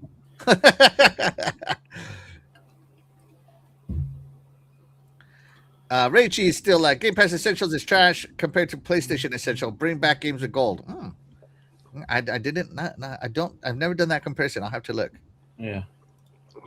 That's why I love PC gaming. Valve and GOG are the GOAT. Gabe cares. Yeah, absolutely. And Gabe is a private owned company, not answering to any investors. It's either Gabe's way or the highway. Well, yeah. But PC Steam is not a subscription service, right? It's just no. He's just straight up. But they own 95% of the PC gaming market. Pretty much, yeah. It's crazy. Let's see. Yeah, they found a way to make it look cheaper, but it's not. That's how we do it at the shop. Money rules. If we lower a price, it's at our gain. Yeah, exactly. Like every savings we've ever found anywhere that I've ever worked, we keep half of it. Oh, of course. Just being honest. Like, oh, there's a $20 savings. We're only going to give the customer $10 savings, and we're going to pocket the 10 ourselves. You know, like that's the way life works, man. So, truthfully, Call of Duty probably is a savings of $14, but they only gave us $7. So you're trying to say everybody's slick? Yeah. You think these people are into losing money? I don't think so, should I? That's not how you run a $3 trillion corporate business. We got to get to $4 trillion, $10 at a time. Yeah. Let's see. Yeah, I agree with Sincere here. Instead of a Netflix you know how instead of trying to bundle Game Pass with Netflix, bundle it with cell phone service. Yeah, that's actually true. Yeah, bundle it with cell phone service. I agree with that. That's a good point. There is an Xbox mobile gaming service they're doing. So, well, Asha said they're not done with mobile. She did say that. And yeah, Doggy Dog brings up a good point. The whole Activision library should be in there by now. I agree. I think there's some licensing issues. Remember, you have actual actors and music that are in these Call of Duty games. You know, now the other Activision stuff, I don't know why, but it could be the same thing. Some license issue. That's why we don't see all of it in there. Yeah. Especially the Transformer ones. Yeah. That poll is nasty. Hey, that poll is realistic. I'm telling you guys the truth. Yeah, no, that is actually nasty. Yes, Doggy. That is actually. The truth hurts, buddy. The truth hurts, Doggy. I wouldn't lie to you, Doggy. Come on, man. You know me. Yeah. I troll you, but I wouldn't lie to you. He's blindsiding you. Yeah, he's cutting your hair, and you don't even notice. OG Frost, shout out to you. Thank you so much for being here. You are the real MVP. Appreciate you. Did you join the Army in 08? That's when I joined. No, that's when I left. I left the Army in 08. And yeah, you left. Yes, thank you, Frost. Yeah. No, it's funny. Hey, Axel be cutting Doggy's hair like, no, it's still silky and it's spiky. No, it's still silky. No, it's not. It's spiky. Hey, you know what, Doggy? Do you want to pay $50 for a haircut or $5 for a haircut? You let me know. You let me know, bro. It's an ad. Your hair gets cut no matter what. Yeah, no, don't let him cut you. It's an add-on. Your hair gets cut no matter what, buddy. Okay. True story. Real quick. My wife has beautiful long hair. I love her hair. Ask Doggy. He's seen my wife. Um, she has beautiful long hair, and my beautiful wife asked me to trim her hair once, to get rid of the dead Uh, ends. I Oh did God! such a terrible job of trimming her hair. She I've ended up losing it all the way up to her shoulders, Look and at it's taken that! years to gonna grow it divorce back. you. Look at that! Divorce you. So yeah, true story, right? Is it? Hey, is it a line? Yeah, that's exactly what happened. And I kept cutting, trying to make it straight. And next thing you know, it was all the way up here. Dean, y'all want him? You want Axel to be in charge of your Game Pass? No.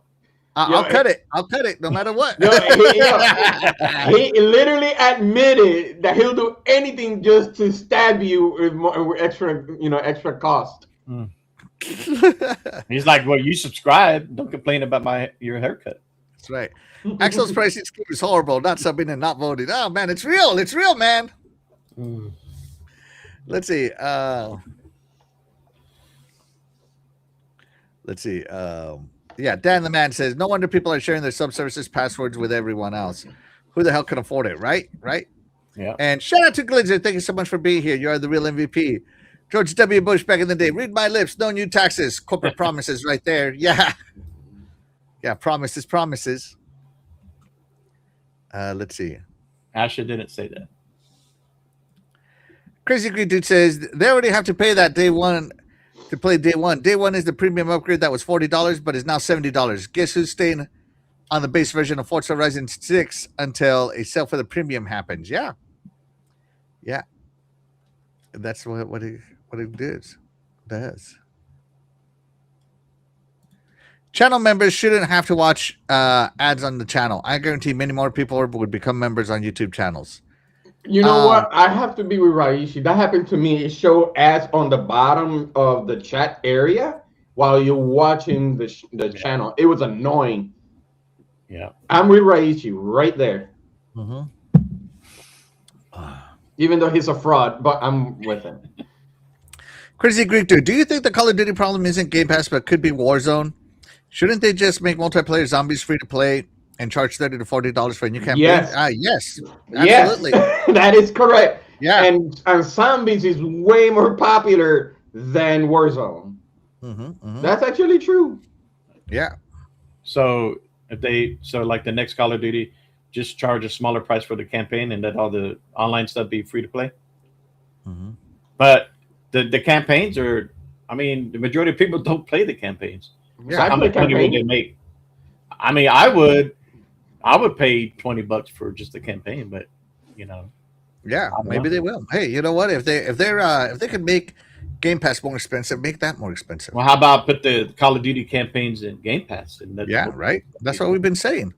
I agree with that. That's the only thing I agree with you. But Today's thing with the Halo. Do the same thing with Halo. Like I see people complaining about they might do a extraction type Halo, and I'm okay with it as long as you're not eliminating the chance of getting another all new Halo game. No big deal. It's just another multiplayer setup. Dad the Man Cunningham makes up a good point. I was subbed to Game Pass when it was $20 and didn't play Call of Duty. I unsubbed when it went up. So even with the price drop, it actually went up $3 if I resub. They're making more money. Somebody's seeing through the corporate veil. Somebody's seeing through the corporate veil. Wait, you have other added value in there. No.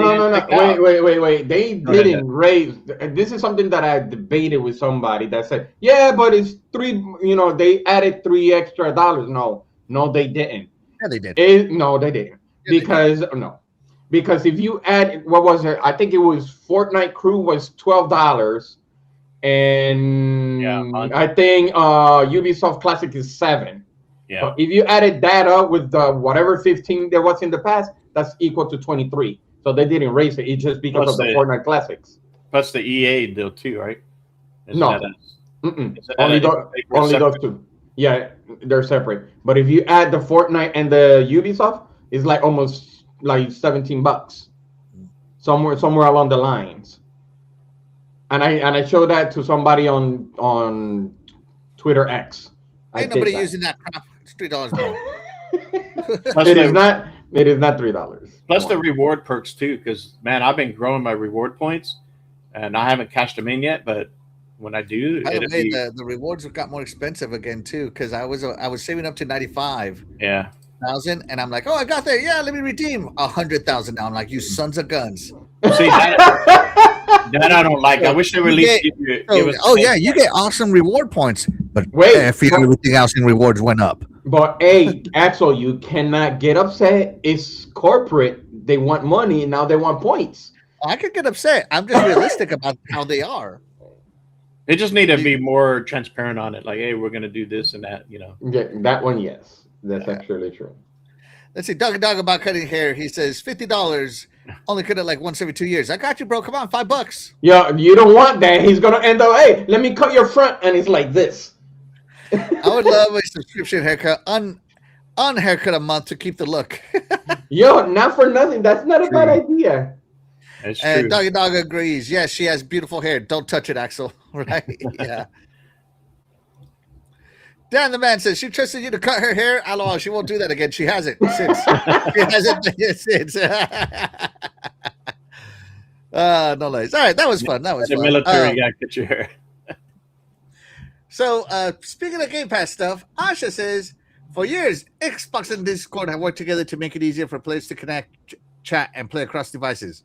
We're teaming up again as we continue to make Game Pass more flexible for our players. Some of you might start to see some code in the wild. We will share more details with you all soon. So this is going with something that they're calling Xbox Starter. Yes. And some of the codes, basically, if you subscribe to Discord Nitro, you get Xbox basically Core or Essential for free with your Nitro subscription. So that's kind of cool, Sounds like wrestling. I guess. But stop the show. We got a super chat. Shout out to Chair Walker for the $5 super chat. You are the super MVP. Appreciate you. By the way, thank you so much for being here. He says, when they added Call of Duty in 2024, the price was raised by $3 to $19.99. The Fortnite crew, etc., came when it was raised to $30. Yeah, but if you look when they removed it, it was 23. So that means it wasn't Call of Duty. So if you do the 7 times, what is it, 12? That's equal to one Call of Duty, like $80-something. So that means it's not because of that. It's because of the Fortnite and the Ubisoft. Math's not mathing, should I? That $70 could have gone towards skins, Beavis and Butthead skins. Oh God! Yeah, that was bad. That was really bad. I love that. I don't care. It's a video game. Realistic. Yeah, whatever. It's a video game. One thing I would like though, okay, you pull Call of Duty out. If you're a Ultimate subscriber, they should still allow you to get 20% off Call of Duty. Yeah, I think you still do. You know, I think you still should. You still should, even though it's not in Game Pass. But I think they should still give you that as a perk. Yeah. Mm-hmm. Let's see. Well, we'll see what happens. Yeah. So yeah, shout out to Chet Walker. Thank you so much for the super chat. You are the super MVP as always, and thank you so much for being here. Appreciate you. Rachie says Discord Game Pass will be like Amazon Prime Luna membership. Forgotten. Oh. But supposedly Discord is way better when it comes to game chat. When it comes to Prime, yeah, that's what I heard. Yeah. So the Discord, what is it called? The Nitro. So I've seen it. I had no interest in. I don't know if it what it means for me, but I mean, I wonder what the subscription numbers are for that. I have no idea. It's been out for a while, so interesting. I mean, for them to do a bundle deal with this Discord like this, it must be pretty decent because you want to get eyes on Game Pass. You want to grow the Game Pass service, so it's got to be a decent amount. So, well, I'm not saying the first. I'm not a Call of Duty player, so for me, this is a gain. But when they start separating, first party day one and third party day one, or everything day one into those type of tiers, and it's going to get predatory because corporations will push their limits as long as they can make money, right? They could try until they start losing money, and that's what I'm getting at. And they're going to push it until that happens. And when that happens, we have no idea how bad it will be by that time.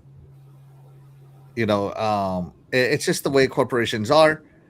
Um, I'm not saying that I'm not going to subscribe. It all depends. But if Ultimate ends up being like $40, like I just put in my poll, I'm going to have to pick what's important to me. But we had a poll. Should I? How much are people willing to pay for their Game Pass? Pick their own plan, cable TV style. Okay, let's see. Which Game Pass cable TV option are you subscribing to? 42% says they don't care about that one. No, it's not. $40 Ultimate plus day one. That's 42%. 24% says $30 Ultimate newer, but no day one. 17% chose $10 starters, indies only. You should have put AA games. It would have been better. Double A's. 17% decided to $20 standards, indies, all first party games. That's right. That's right. So wait. Are you trying to say like put Rise? So I paid $20 just to play Rise on a ROM? That's right. So what's gonna happen? Remove this guy. That's lame. So look, that's should I look? What's gonna happen? Asha listened to us last week, right? On our polls, so they put Call of Duty out because of our poll. Damn, she's gonna increase Game Pass to $40. It's gonna be my fault. With my subscription deal, so we'll see if that comes to fruition. But now they're gonna look at this poll, and now they're gonna raise Ultimate back up to $40 with day. So we didn't do any change. It just damn! I should have put a poll that was cheaper. Next week, whenever it's $40. Yeah, I agree, man. He's a fraud. Shout out to what is it? Black Roding. Thank you so much for being here. You are the real MVP. Says we are Xbox.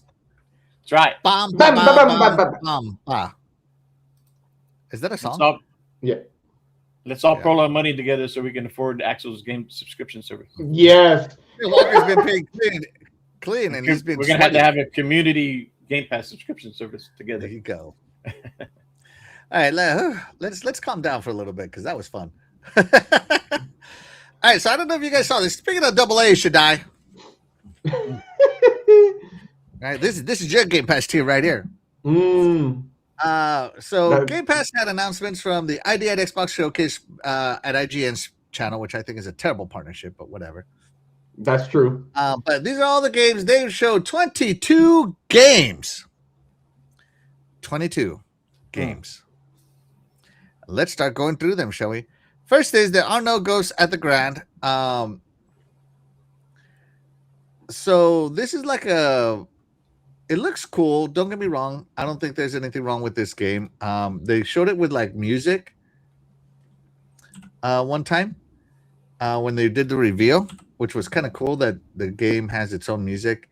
And basically you buy a hotel, and as you finish renovating it and removing the haunting from it, it gets nicer and nicer and nicer. And that's the intent of there are no ghosts at the Grand. So the point of the game is to restore the hotel and also to take care of all the hauntings because terrible things have happened apparently. So that's the gist of it all, which is kind of cool in my opinion. So you get to play Ghostbusters and renovate a hotel. Cool. So pretty much you're cleaning the ghosts. Yeah. Oh, see, you just summoned something. That's cool. You clean up the ghosts' mess. That's right. You're doing it all. So it's kind of cool, right? Yeah. This one was announced 3 years ago. A game called Vaporware or Vapor World. Love that game. Woo, woo. And it looks like a 2D action game with some Souls-like inspiration, as there's a lot of blocking involved. I noticed. And lots of wind up for heavy attacks, which Soul games are famous for. So, like here against this boss, you can see he blocks a lot. And I don't know if it needs to be parry block, but it looks really cool. Like the game looks awesome to me. Mm-hmm. Vapor World looks awesome. So see, he's blocking. the black and white, and then you got color blended in. Hmm. I You like know that. which game is like that? Hmm. Um, I had Ender Lilies. Is Yeah, like that. that is a Metrovania. Yeah. Yeah, it's a Metroid. Exactly the same. Love it. Hmm. Hmm. Yeah. So it's coming over, and notice it's got only Xbox logos. That's right. Hold on, let me go over here because I know this one's going everywhere. Let me see what's going on over here. Hold on, let me see.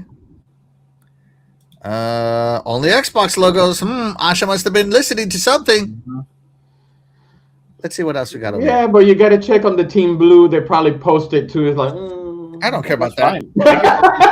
They Yeah, can post it on their own. They have their own little. well, yeah, have their true. own showcase. Damn it. Yeah. That's true. That's true. Yeah. Yeah. So this one is a PvPvE extraction shooter. Another one. So think Arc Raiders style kind of game.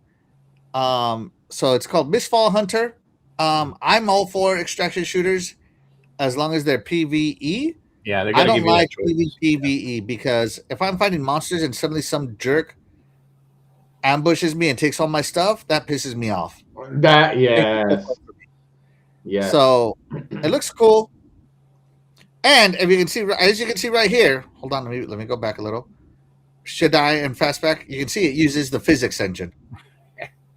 The jiggle physics. That's right. The jiggle physics is confirmed. I'm playing. I'm That's in. right. What was it? The pants? No, this No, one's look, different. look at where it jiggles. No, it reminds me of the situation with Cool Cat Terry. I think it was the pants. Yeah, so there you go. That is well, I forgot what the game. Mistfall Hunter. Sorry, I was so focused on the physics. Star Seeker Astroneer Expeditions came out. So this is a standalone game in the Astroneer world. It's a co-op game, more like a dungeon crawler. So I think that's kind of cool. Star Seeker, Yeah, pretty neat. No, that one, yeah, it looked pretty neat. maybe. It looks pretty neat, especially in the Astroneer world. If you've played Astroneer, you'll love this one. Yeah, played a little bit of it, but Yeah. So it's an adventure game. Deep space compete in objectives. Yeah, so it is more of a campaignish game for Astroneers. So I thought that was cool. co-op campaign. Yeah, Aphelion. This one is one of the ones that we announced. Oh, yeah. the video is private. Never mind. But it is Don't Nod for Aphelion. I'm so curious. Did it actually go private? Private? It really did. Wow. That's Wow, weird. really? They don't want their game shown. What the heck? Wow. Okay. So that one went there. Huh. But it is that it does look good. I'm not gonna lie, it does look good. Yeah. I have no idea what Love Song is. Let's read. It's an exploration puzzle adventure set in a strange world where a hidden language is buried in a stone and sound. No release window announced, but you're able to play it. That's like the game Inside mixed with what is it, Monument something? Monument Valley. Yeah, it's like a mix of both. That's cool. I love Monument Valley. Huh. See, because that one reminds me of Inside in that kind of sense. Inside and a little bit of Journey, like Journey and Inside. And that area right there. See, that area reminds me of Monument Valley. Huh. Mm-hmm. Looks cool. So there you go. If you're into puzzle games, this one's for you. Yeah. Hey, Game Pass Essentials. Thank you. So this is an MMORPG, Albion Online, that's coming to Game Pass. So let's see if we can actually. Yeah, it's already in Game Pass. There we go. Get to the actual gameplay. Okay, no actual gameplay at all being shown. There we go. Just walking. Yeah, But if you're into MMOs, this is for you. Nah, Yeah. that's a hard pass for me. Oh, this one's Vampire Crawlers. This is like a Doom shooter, but with cards. Yeah. It's Oh man, it looks so good. awesome. It's addicting. But let me ask you something fast about it. Do you really have to like? Is it a fast pace? Like you really have to use your car really fast to beat them? Just because of the way it looks like they trying to do it really fast. Like no, fast-paced. it's kind of like almost like turn based. Like you do your stuff and you can block them, so it's like taking turns battling each other. Okay. That reminds me of I think they just fast forwarded. that's like Dragon Age. Yeah. I mean, not Dragon Age. The one that that looks like Dragon Quest. There you go, Dragon Quest. No. Echo Generation 2 is coming around. I'm sad I didn't get to play the first one, but I'm going to play this one. That looks awesome. It looks awesome. It looks awesome to me. Like, I can't deny. every time I look at this game, I wanna, and it's a voxel style game. Loving it. So Echo Generation 2, I'm definitely gonna play it. Tears of Metal is a hack and slash co-op roguelike, doggy. Yeah, this looks cool. My buddy Doggy loves his hack and slash games. Let's get to some games later. I might check this one out. Yeah, I think I only saw half of it. Here it is. Oh man, it looks like Dynasty Warriors. Dynasty Warriors hack and slash. Tears of Metal. It looks pretty cool to me. Crash Out Crew. More multiplayer madness was with the wacky physics-based party game Crash Out Crew. So this is like a game you can play with your kids. Yeah. Oh, certified forklift driver coming through. Oh my god! I guess you're mining stuff and you're being a certified forklift driver. Oh, some of our forklift drivers at work act. Is this like whoever gets to deliver the most packages wins? That'd be cool. Probably, yeah. That'd be. I think this is the other version of moving out. Good. It looks cool. It's starting to remind me a little bit of a Fusion Frenzy. Yeah, good party. Yeah, it looks awesome. Actually, that is true. It looks cool. This is a hit on the PC. RV There Yet is a co-op adventure game. Yeah, so I'm getting it interested in this one. Yeah, it is a really fun little game, I guess. RV There Yet. Isn't Doggy Dog going to play this? I don't know. Someone was asking him in the Iconic that they to pre-order it. Yeah, and I have no idea what it's going on here because I haven't played the game, and this trailer didn't do it any justice. Yeah, so a buddy at work, he's a PC player. We were talking about this, and he was saying when he plays with his friends, like he's driving and then he's drinking, and so then it messes up. It messes with his driving. So he messed up, and so his friends are all getting after him. So cracking a beer. Oh my God, you're right. right. Yeah. So that means anything. So that means anything that you do there. Yeah. Teammates. Oh, I see. Yeah. Got it. I got it. And somebody's smoking in the RV. Hell no. Not my RV. Those things are expensive. Escape at Academy 2. Ooh, can't wait to play this. It's a puzzle room, so almost like an escape room style game. Wait a minute. You say you can't wait to play this, but you complain. So you complain about me playing Metaphor with Fantasio? I'm being sarcastic. I know. No, you just you got me furious right there. Somebody clip it. He loved it. It's high school. Love it. So it looks like an escape room game. That's kind of cool. Yeah. Totopia. Oh yeah. Oh, the mini game and do it all help social gaming life. Can't wait. Basically, you just hang out, I guess. I have no idea what this is about. But apparently people are very excited for this one. But it's got a free to play model. Oh, you just got knocked the crap out of her. So it looks like a racing game. Cool. That's neat. It's kind of like, what was that one game that all the obstacles? And it was like oh Jesus. You just racing. And you got a crown at the end. You got a crown at the end. Yeah. I know which one you're talking about, but I can't remember the name. Yeah. So there you go. Totopia. Solo leveling. Arise Overdrive. This one looks cool. I will play it. We know you will. Oh yeah. It's already available on Xbox on PC, but it's coming to Xbox Series X and S this year. So Arise Overdrive. It's like a action RPG. It looks like. Let's fast forward to a little bit. I mean, it looks cinematic as hell. It looks cool to me. It looks very good. Good. And I don't know. Is solo leveling like an RPG? You mean as a anime wise? Yeah, like a solo Yes, leveling in anime. it's Oh, like an MMO. It's like an MMO. Yes. okay. That one and how I incarnated slime, whatever, is the same thing. And Frontier something. There's another one like that. It's like an MMO. Yes. So this one is called Deep Dish Dungeon. It's a survival co-op game. So that means you got to craft to survive, and I'm gonna guess you got to craft food to survive in this one as you go lower and lower and lower. I do like my survival games, Yeah, me too. especially base building ones. So this one looks like Yeah. I might try it, maybe depending on how good it is. Yeah, me But too. we'll have to see. Bistro Another cooking. is another cooking game. It's a roguelike RPG cooking game. Yeah. But you never hear that. I think we saw this shown at one of the showcases Yeah. a while back. Roguelike is just like the genre right now. Yeah. Incoming one store, many stories. I guess it's got another trailer.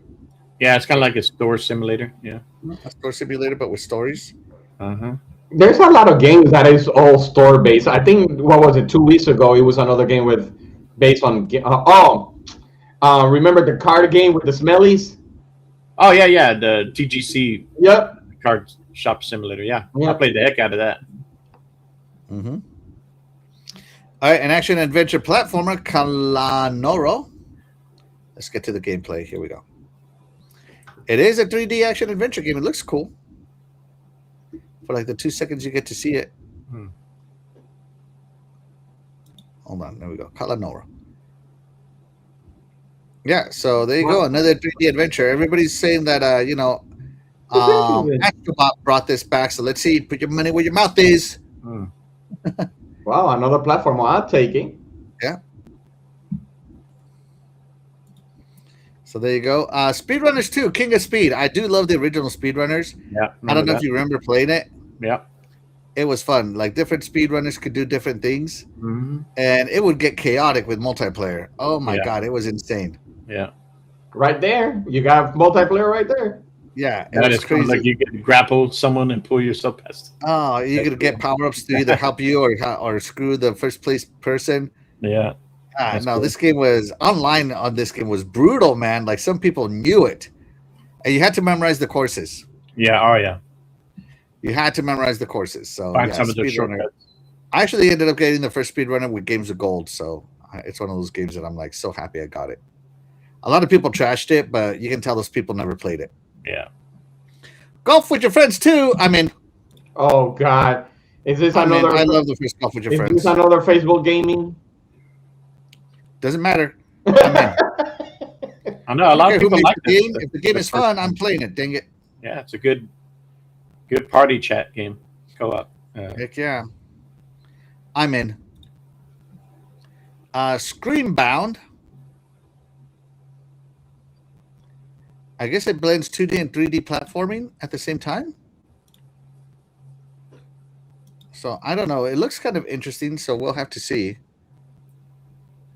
Oh yeah, I think I remember seeing this. Like you're there doing it, and then you go to the deal. Yeah, look at that. That's gonna What you're drive me doing in nuts. the real world, it shows in the. Yeah, it is crazy. But I guess there's certain things you have to look at the handheld to see, right? Certain things. Yeah. Yeah. Yeah, but there's a problem. The little handheld takes like 70% of the screen, so you're not gonna Yeah, be able that's to what I'm see your. looking at too. Should I? Yeah. Mm-hmm. Well, it looks like you can use it up and then do whatever you need to look at it for, and then put it back down. Maybe I don't know. Yeah, but Maybe. look how big it is. It's like 70% of it the screen.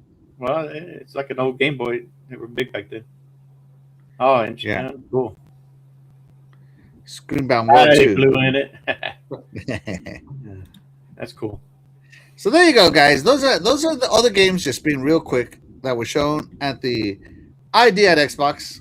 22 games, That's a lot of which games is awesome. for Essential. Yes. Yeah. So which ones interested you, Fastback? Any of them? Well, yeah. I mean, RV there yet? Aphelion, Albion. I still need to go back. Started, of course, Vampire Crawlers. Love it. Mm-hmm. Uh, Yeah, lots of cool games on here. Mm-hmm. the Deep Dish Dungeon. So I didn't mean to Speedrunners scroll. too. Yeah. Yeah. So there you go. What about you? Should any of these interest you? Yes. Let's start with Vapor World, Yes. Aphelion. If I'm not mistaken, let me see. I don't know if it was Mistfall. Isn't that the one that you said that it was? It's a PvPvE extraction. Oh yeah, the one that you said that it was like Art Raiders. Yeah. No, pass. Solo leveling. And what was the other one on the bottom? I think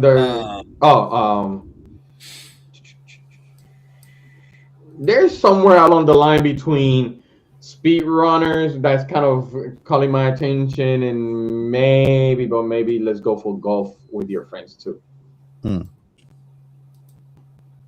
Those are good picks. Mm-hmm. Yeah. For me, it's gonna have to be Vapor World. These three right here: Vampire Crawlers, Zika Generation 2, Tears of Metal. Oh yeah, Tears of Metal. That's cool. Speedrunners 2, Golf with Your Friends, maybe Screenbound, depending on how it is. Yeah. Mm-hmm. Yeah. So maybe we'll see. Yeah, they're good. All right. Good chunk there, like someone said in chat. Oh shoot! I forgot to change my forever. little thingy. Oops. My bad. Sorry, guys. Yeah, get that. Somebody thing. remind me about the text. Come on, guys. You got one job. I'm over here trying to do 15 screens at once. Oh, sorry. All right. Let's see. The Xbox Mobile Store made the news. Now, somebody. Oh, well, hold on. Before we move on, let me catch up with the chat real quick. Sorry, chat. Like I said, I'm trying to do 15 things. Let's see. Don't get it twisted. He's doing that corporate thing again. Let's see. Shout out to Graphic God. Thank you so much for being here. You are the real MVP. Appreciate you, buddy. Let's see. Anybody got anything to say? Dave Reezy's in the house. Thank you so much for being here. You are the real MVP. Appreciate you, buddy. Dave Reezy. Jiggle physics. The most important kind of physics. Doggy Dog says he tried it a little yesterday. What? Jiggle physics? No, I know he's talking about a game. Yeah. Yeah. It has the color style of Limbo, right? Yeah. Vampire Crawlers was great. Not fast-paced at all. Doggy says that he has his sitting in the middle of a battle right now. That's right. Rachie says, are we there yet? And Totopia are for him or her. Yeah. For him. Let's see. The Arno Ghost is looking good. Yeah. Some of my friends think it looks really good. Happy Cloud Gaming. Gaming is like a buffet of different tastes, but you can take more food than we can eat, right? Right? Golf, I am in. Same. Harry Balzac is in the house. Thank you so much for being here. You're the real MVP. Says, we are Xbox sounds like a rebrand. Is this an Xbox? It could be. But Microsoft hasn't abandoned an Xbox mobile store idea yet. So let's get through it, right? So somebody who doesn't know how to use Teams posted, looks like Asha Sharma might have also killed the ill-fated Xbox mobile store. I do think Xbox need to do more with the mobile presence. Why don't Hearthstone and Candy Crush have some kind of Xbox integration? Either way, it was a non-starter. And he posted a big old article, right? And Asha clapped back saying, 3 weeks ago, we filed an amicus because mobile competition still matters and we believe in the future of play should be more open. While I'm still learning, the idea of an Xbox mobile store is not dead. Straight from the source. So I don't know who your sources were, but the source. Clap back. So, yeah.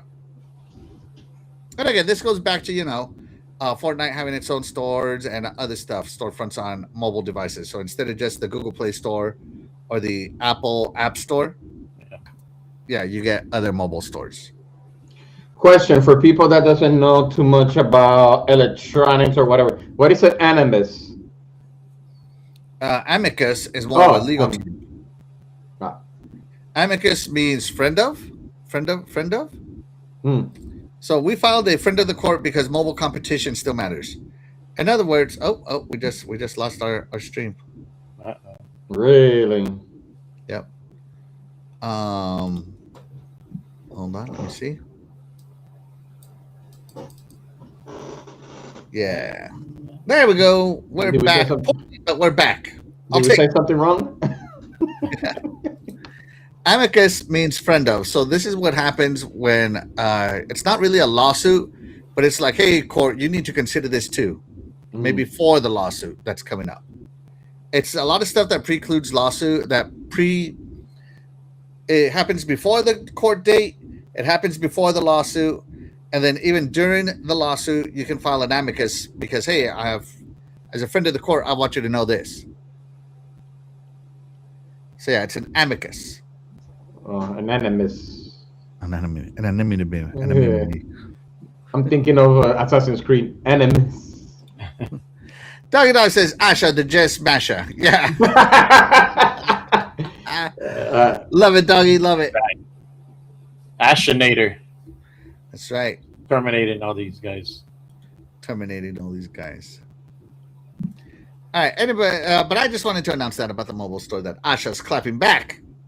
Speaking of Asha, this came out today. Everybody's in love with this logo getting the new colors, even though it's the exact same logo. But I love it too, right? And it's part of their whole "We Are an Xbox" town. So Xbox held a town hall. Matt Booty and Asha Sharma held an Xbox town hall, I guess, whatever they call it. And they talked a lot about the direction of Xbox to kind of clarify with everybody what the big picture is going to be, right? So, hold on. So yeah, they had this whole thing, and everybody's very excited about this. Not just gamers, but everybody internally of Xbox, right?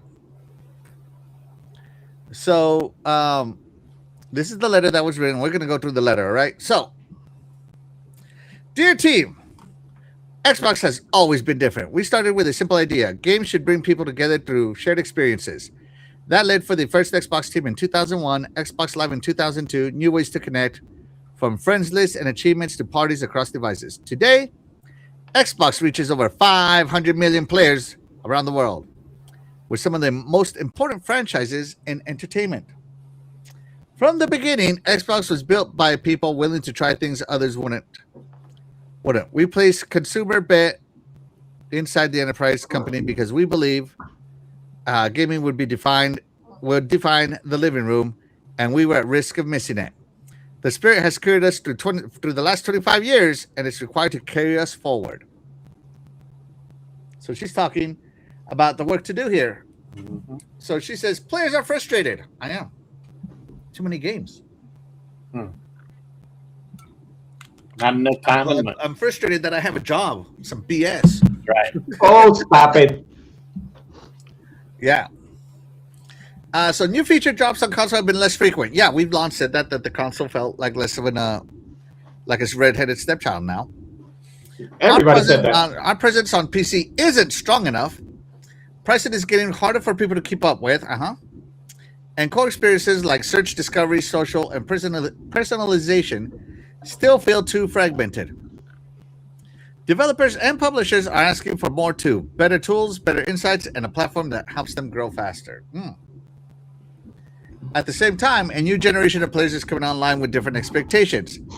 Their time is split across games, media, and everything else competing for attention. They expect more content in familiar places, want to shape the worlds they play in, and want to create and socialize together, not just play together. Notice that. People don't want to just play together. These changes are happening as the industry reshapes around us. Console remains large and stable.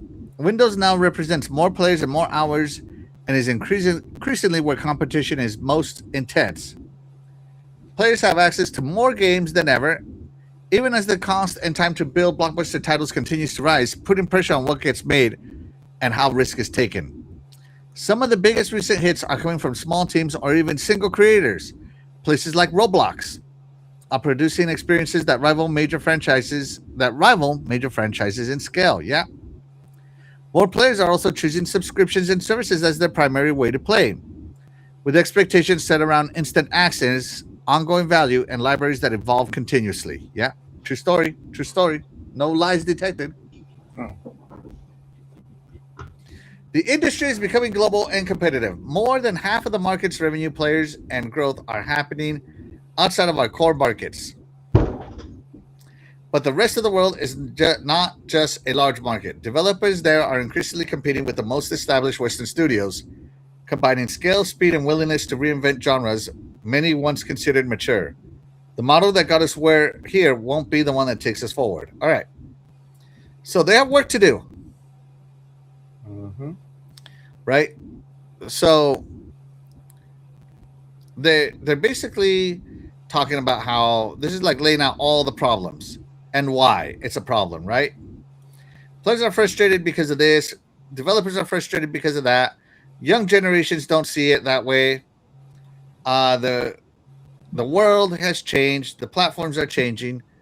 Even titles like RPGs, like established franchises, like first-person shooters, are changing. Everything is changing. What the heck are we going to do about it? Right? Shout out to the Indie Gamer. Thank you so much for being here. You are the real MVP. I don't know if you missed it. We just did an indie section. Yeah, we just did the section. Yeah. Yeah. So yeah, that's what basically all the problems. So this statement, this whole area is here are the problems and here's why they're the problems, right? So this entire thing laid out all the problems, right? So let me see if I can summarize it. We have work to do section. Oh, real quick, anybody in the chat? The Indie Gamer, he has a great channel. He loves to showcase indies. He has a great voice when he does indie game reviews. He pretty much, all the games that we showed, he pretty much went through all those and gave his opinion on it on his channel. Go sub, check him out, sub. Great dude. Okay.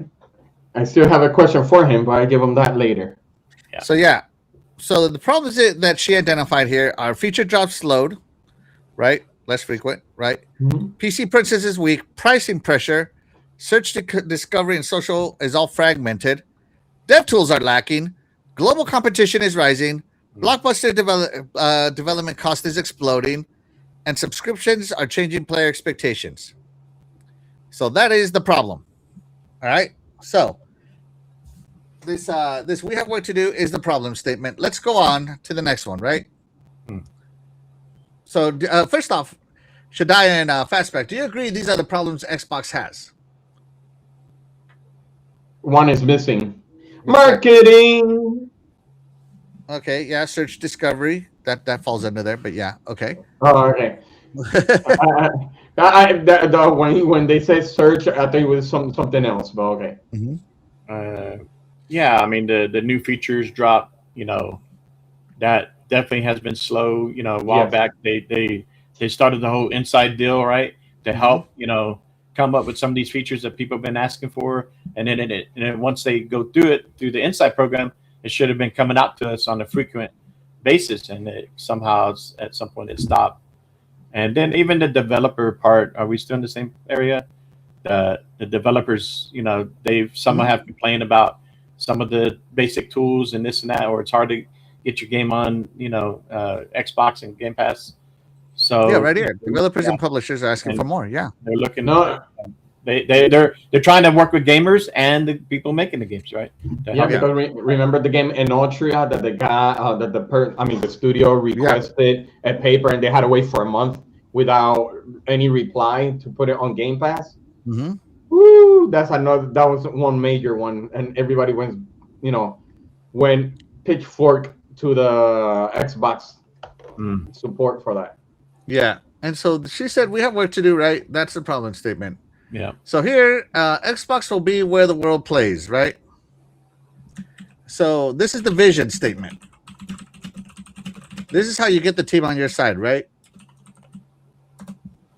So this is what she wants Xbox to become. So here we're going to see the vision of our Asha Sharma, right? So Xbox, what does Xbox become in this next era? Xbox will be where the world plays and creates. We will build a global platform that connects players and creators everywhere. Console is at the foundation, delivering a premium experience, and cloud brings that experience to any device. You can play where you want, and your game's progress, friends, and identity will stay with you across the console, PC, mobile, and cloud. Okay, same as Phil Spencer, right? Yeah. So that did not change. Yeah, they can't change that, Right? Yeah. Xbox will be built to be affordable, personal, and open. Yeah. So excellent. much like Windows, right? Windows is open, right? We will offer flexible pricing so it's easy to get started and keep playing. So like the Xbox Series S, right? The experience will adapt to you, letting you customize how you play, helping you find what you love, and connecting you with the right people.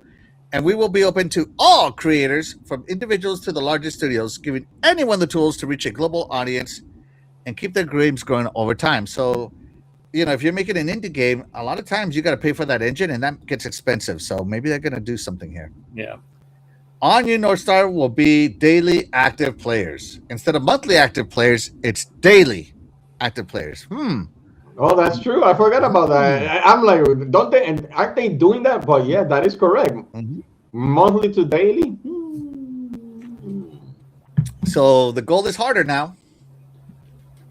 So how are we going to capture this? 4 priorities: hardware, content, experience, and services. Let's go into each one, shall we?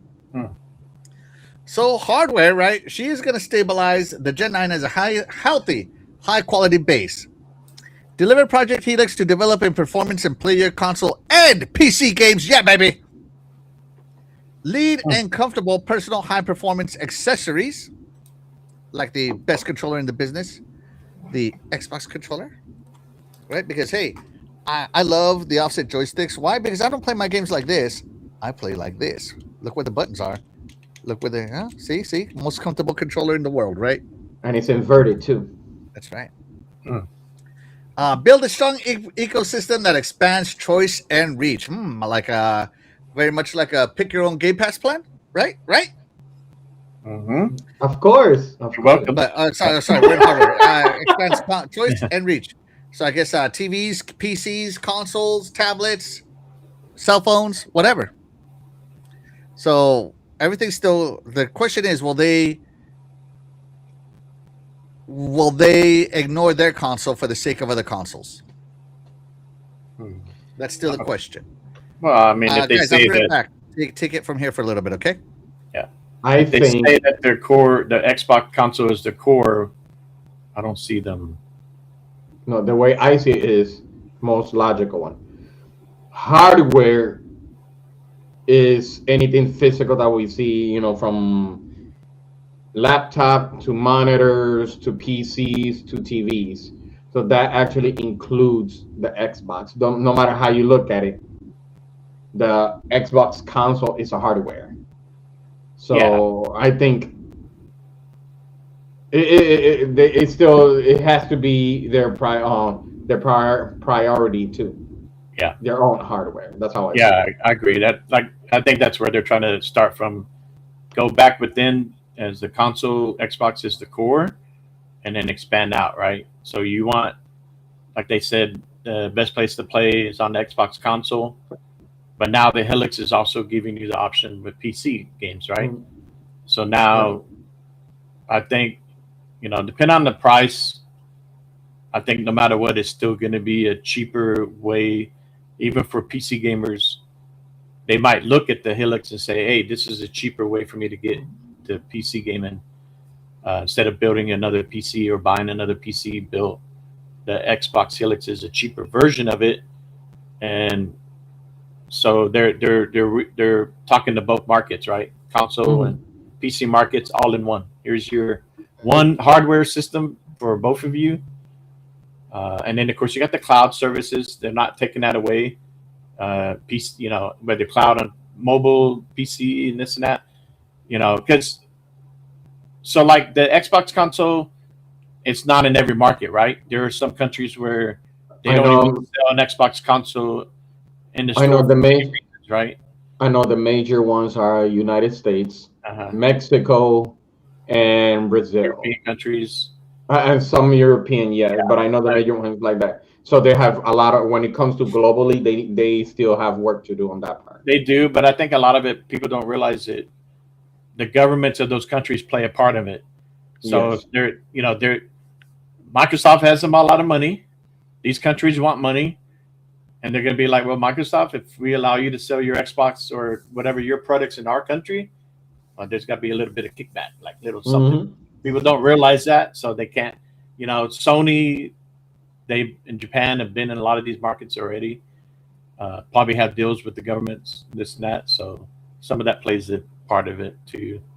If it was up to Microsoft's choice, I'm sure they would want to put their Xbox console in every market, every store, all around the world. But there's a lot of Terrorist, stuff. baby.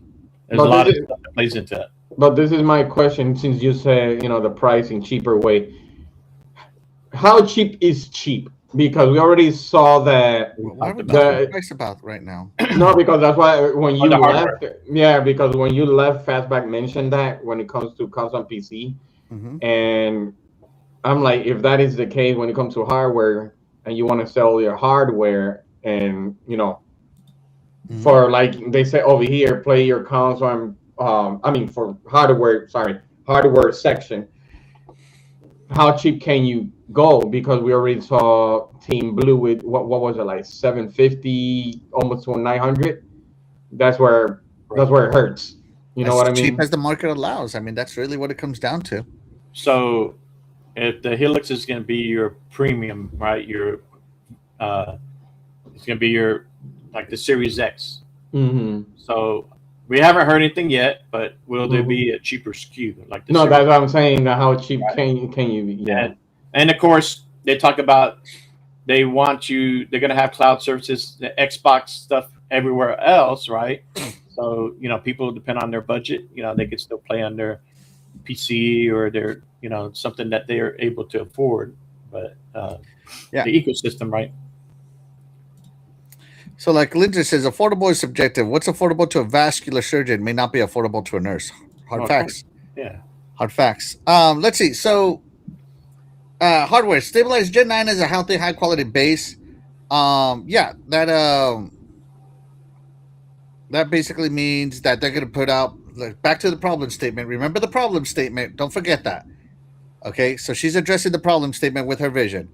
That means now that the Helix is going to get um, more console power, PC flexibility, one unified device, and it's probably going to get consistent, fewer feature droughts, better OS updates, stronger platform identity. You Mhm. know, they're admitting that the series generation drifted, and this one is going to stay stable, going to stay focused on the Helix, right? Um, delivered Project Helix, yeah, all that good stuff. Um, where is it? Build a strong ecosystem right here, right? So again, that's going to be this is the Xbox Everywhere strategy, so it hasn't gone away. They're still going to be on smart TVs, handhelds, PC Yeah. storefront, mobile stores, cloud endpoints, all that. Where hardware isn't the product, the ecosystem is. But hey, they have a. If you want the full, you know, experience, it's over here, right? On Project Helix. So yeah, let's move on. Content. Grow and extend enduring portfolio of franchises player loves. Evolve our third-party partnerships and strengthen our 5-year slate. So if you're into corporate, they have a 1 year, 2 year, like a 1 year, 5-year, 10-year plan, Hmm. right? Most corporations do that. So she's saying strengthen our 5-year slate, expand into China and other emerging markets and mobile-first audiences. Who are the mobile-first audiences, Fastback? I think you have one in your house, don't you? Hmm. Yeah. All our kids, a lot of our kids. Yeah, Shadai, I think you have one as well, don't you? Yeah. Yeah. I think up to a certain age. So my daughter's 13 now, and Mhm. now she is jumping on Xbox Game Pass and Yeah. picking games there, and less mobile gaming now. So yeah, That's true. I could see that. Yeah. My daughter is doing the same thing for right now. And It's you gotta get those kids when they're young, like they got us with the Nintendos when we were young, right? A lot of them love that mobile touchscreen gaming. Mm-hmm. Maintain and grow in live service games and long-term stewardships. Elevate creator-centric platforms like Minecraft, The Elder Scrolls, and Sea of Thieves. So here, creator-centric platforms, they're talking about streamers, I think. All right. So let's see. Grow and also extend then enduring portfolio of franchises gamers love. This is about the crown jewels of Xbox. You know, the Halo, Gears, Forza, Elder Scrolls, Fallout, Minecraft, Call of Duty, Diablo, the staples, the big franchises, right? The 5-year slate. Xbox wants to be the home. Xbox wants what Sony has, and let's just be honest. And what does Sony have that Xbox doesn't? Right? Third-party marketing partnership. Well, Sony is the home of third-party games. Yeah, because money had a lot of things. It doesn't matter. They're still the home, right? Yeah, they seem to be the first choice for a lot of these third-party developers. And when you hear about people developing for console, they always develop for PlayStation and port to everything else, right? But is it because they're being cheap to them and Microsoft being a little bit more expensive to them? Everything I've heard is that Sony's giving them more money. See, that's what I'm saying. That's the problem right there, and I think that's what Microsoft is thinking. Like, yeah, we're not gonna pay you this much. Maybe. So that means that to do the third party partnership in 5-year slate, you know, Xbox knows what games they're getting 5 years from now. It's not a secret. Yeah. Right. So they're probably thinking more timed exclusive, more Game Pass deals, more global partnerships, whatever. Because, you know, they have a good relationship with Ukraine, Metro, Stalker 2, stuff like that, right? Yeah, that's certain markets, yeah. Yeah, and there's another market that Xbox would be popular in if they put money into, but unfortunately the tariffs are like 300% for gaming hardware. Jeez. And that's Brazil. Yeah. You know, a $300 console here is close to $800 there, just on tariffs, because that's what Brazil does, right? So yeah, but Brazil would love Xbox. The Brazilians do love Xbox. Yep, like I told you back earlier. Yeah, but you know, Xbox isn't the government. You know, they got to play by the rules. Yeah. Right. Expanded to China and other emerging markets and mobile-first audiences. Right, so localized content has been a big thing. Like I know that Korea doesn't have a localized content there. China doesn't right now. Mobile native games, so a lot of touch games that play nice on both console and mobile, because you know this devices can do ray tracing now. Fastback.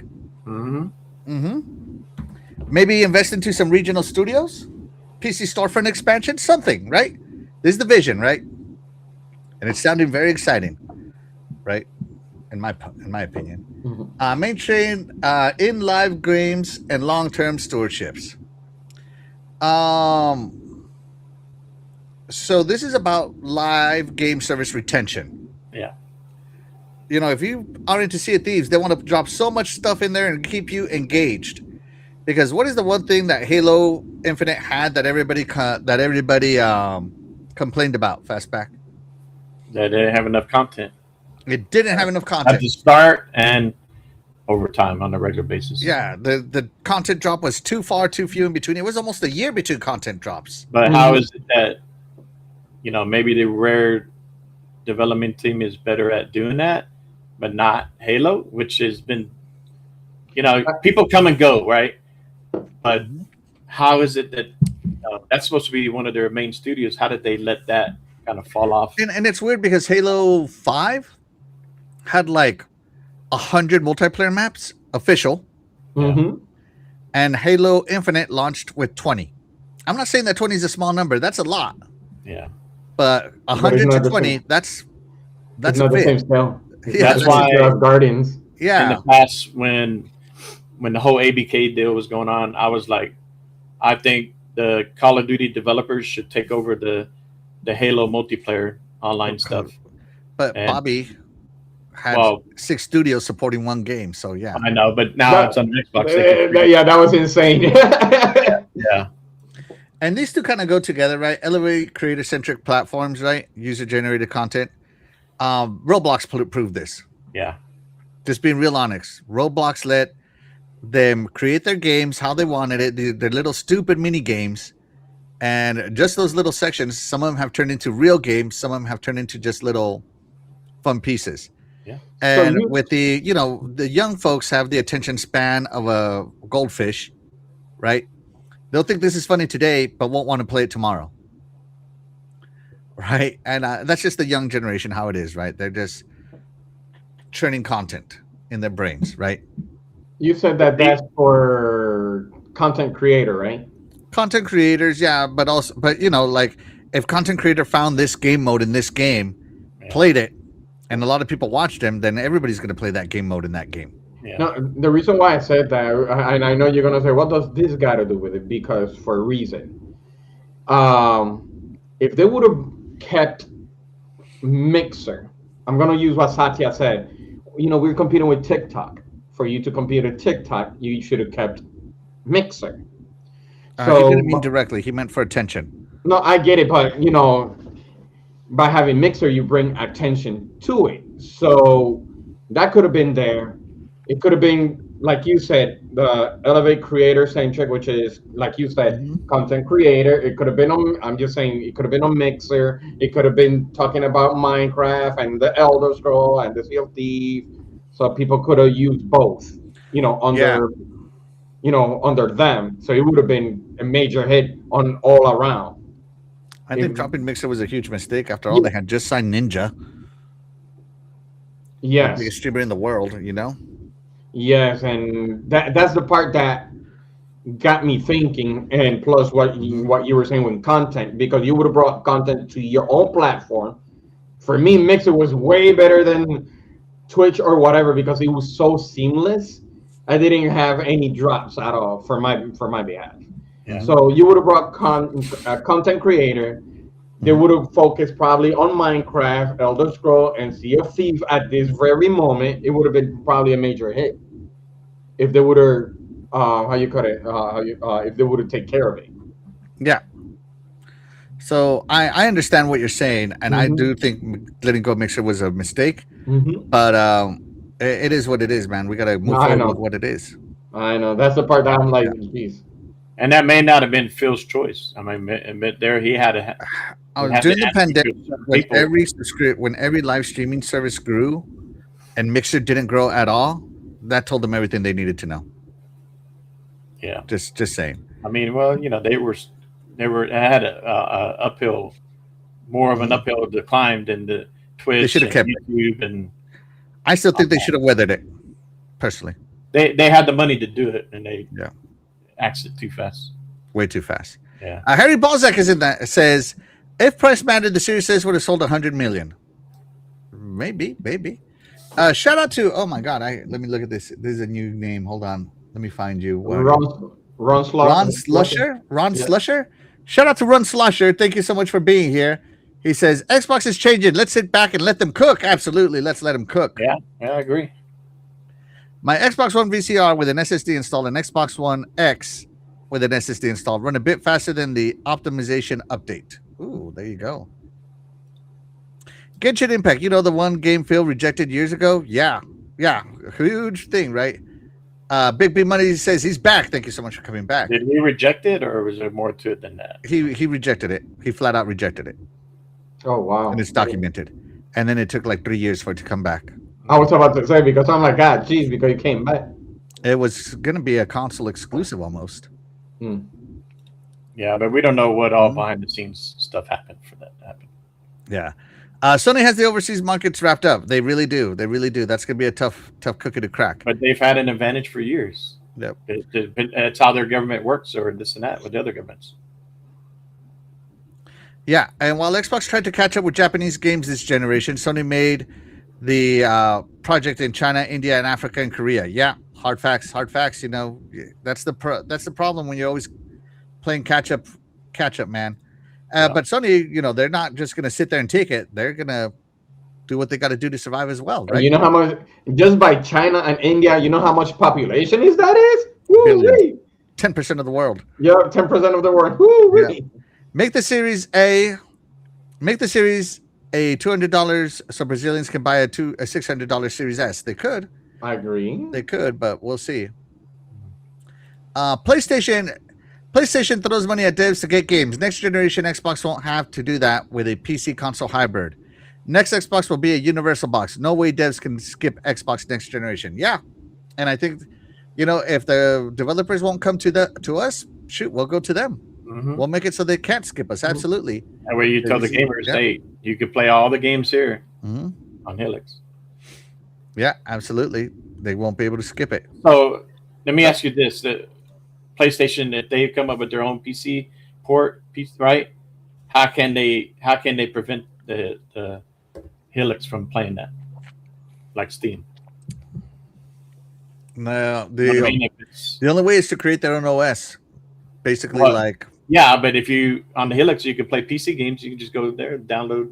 No, but they can't, like Steam, like Steam OS, kind of like that. So they could have PlayStation OS, which is a Linux OS anyway. Mm-hmm. Yeah. So yeah. Let's see. Raichi says, Boomer gamers say that, but they can't play open world games anymore. They keep asking for simple linear games, but when they come out, they don't play them.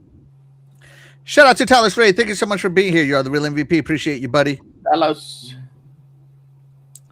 Yeah, they should consider bringing it back, but I think that'd be a harder hill to climb than having, because you start making that whole, they got rid of it, they come back. They got rid of it, they come back. Yeah, but if you want viewership, like what Satya said, they could have it, because I know there's some fragmented situation on YouTube and Twitch. They could bring it back. Maybe. They can. And that's the one thing I hated about Phil. He didn't like exclusives. He really didn't. And neither does Satya, by the way. I think that's what happened, because Satya is the one who said Sony's the one who created that. Mm-hmm. Yeah, and I think Phil also they stopped doing the marketing deal with Call of Duty before they bought it, because he chose to do that, right? And if anybody needed more marketing deals, third-party marketing deals, than PlayStation, Xbox. It was Xbox to maintain that, right? So you're right. He did choose to take that away. Mm-hmm. And Helix needs exclusives or Steam. If it doesn't have either, it would be the worst console in history. They're gonna get Steam. Trust me. Gabe likes Xbox. He does. Got on record saying how much he likes Xbox. It's already on there. It's right here on the Xbox ROG. Yeah, Gabe and Xbox are buddy. They're like this. Yep, okay? I agree. Didn't he used to work for Microsoft? Yep. Yeah. Yep. There you go. Davies, he said PlayStation is done. They can only money have for so many years before the well starts running dry. It's costing them very expensive. They also don't have Call of Duty to mooch off of anymore. Yeah. PlayStation, the money hat, you got to pray that your money hats pay off. Yeah. Mm-hmm. If they don't, then that happens. And, Matt Booty straight up says Xbox is in a position where they could outspend Sony out of business. PlayStation out of business. Yeah. They just have chosen not to. They can outspend them on a lot of these marketing deals. Mm-hmm. Yeah. Well, I'm back and caught up on your indie coverage. Hey, thanks, the Indie Gamer. You're awesome. Appreciate you tuning in, by the way. Awesome, Indie. Yeah, we're going to have an Indie Gamer Day one day. Yeah. Yes. All right, so let's move it along. Experience. All right, so again, the vision. All right. Fix the fundamentals for players and partners, right? Mm-hmm. So what do players care about? The OS and the user experience, the UX, right? So what do we always wanted? We want faster dashboard, right, as players, right? Because if we have complained when the dashboard moves slow. Yes. Right? Better search, better discovery, better store, better social tools, and a better PC app. Just being honest, the better PC app would go a long way. Right? Mm-hmm. What else could be better? Get rid of the ads on the bottom. That would be better for me. For everybody. So I don't mind. Right? Just as long as they don't take up majority of the screen. Right. Make Xbox the best place for developers and creators to build and grow. I'm not a creator, so I don't know. Better analytics. Oh, okay. Your thing about the indie game, Yeah. should I faster certification process, Mm-hmm. right? Yes. More monetization options. What would a creator care about? Cross-platform. If I'm going to develop for the console, Yeah. it should Like automatically develop for the PC, right? Oh my play God! any- What is it? What was it? The cross progression. Holy yeah, Oh jeez! yeah, play anywhere. Woo-wee. They be clamoring about that. yeah, yeah. Doggy dog. It's a bug, right? Yes, I've seen that. Yeah. Plus, if a lot of these indie games are multiplayer, they want that a bit. Hey, people on PC and other platforms, they got all play together because Xbox, allows that, provides that. Overhaul discovery, customization, social personalization to connect with the community. Yeah. So what has Xbox has killed the game hubs, right? The Yeah. what else had they killed a something, right? A social platform. I can't even remember what it was. Stuff like that. The social So platform. yeah, they killed one just recently. I forget what it Where was. you can, where the clubs, where you can do clubs and Oh yeah. Um. Groups. I think it's Xbox Yeah, groups. social clubs. They killed social clubs Yeah. in but April. with this deal they're doing with Discord, there could be something with that. Yeah, so they did kill clubs. Yeah. So and they want to make it more discovery. What do people use to discover nowadays? And I've used it myself. I use TikTok, right? I scroll until I see someone playing a game I like, and I'm like, "What's that game?" Sometimes, whatever. Maybe your discovery has to be more like that. Personalized home screens, I guess. They're going to take your data and just, feed it into AI and say, "Hey, this gamer likes these kind of games. Let's show him this kind of games." That's why Mixer comes handy. Right. I'm just Better saying. friends and activity feeds. Xbox does have an activity feed. When's the last time you updated your activity feed, Shaddai? On the Xbox, pretty much never. Fastback, what about you? Never. I did mine maybe a year ago, and that's I what I just mean. go in and click on the game I want to play, and that's it. Yeah. I don't spend a lot of time in the UI. It just feels different when you're trying to do activity feed on the console Mhm. because you don't see it as a like a social the way we see it on the phone. Yeah, and that's another thing. Like a one button upload to YouTube or something for your clips would be cool. Where you can preset everything, so when you hit upload, it just automatically uploads it with everything preset. Mm-hmm. And That'd I be think nice, that's another. Yeah. So right? when I want to upload my captures and videos, I just do it from the mobile app. Yeah, but that's what I'm getting at. You have to go through another Platform. Yeah. I guess, but you're always on your phone. People are playing and on their phone, they pause it. When I want to upload a clip, I have to get it from my phone, download it to my phone, upload it into a editing app, edit the video so it's not a minute long video. It's just what I want people to see, and then upload it. But see, if they would have had uploaded studios that they didn't cancel it, we would avoid a lot of things of that. Because I remember when I used to do that all the time, and it was like easy of a button when you're trying to do your clips on Upload Studios and put it on whatever you feel like, and that's it. Yeah. Well, if it's one of the top features that people want, it'll Believe right back in. Believe me, I wrote that on Twitter, and they wanted it that back because supposedly at this gen, it was supposed to be an overhaul for the Uploaded Studio to make it a little bit much better, and we haven't heard that anymore.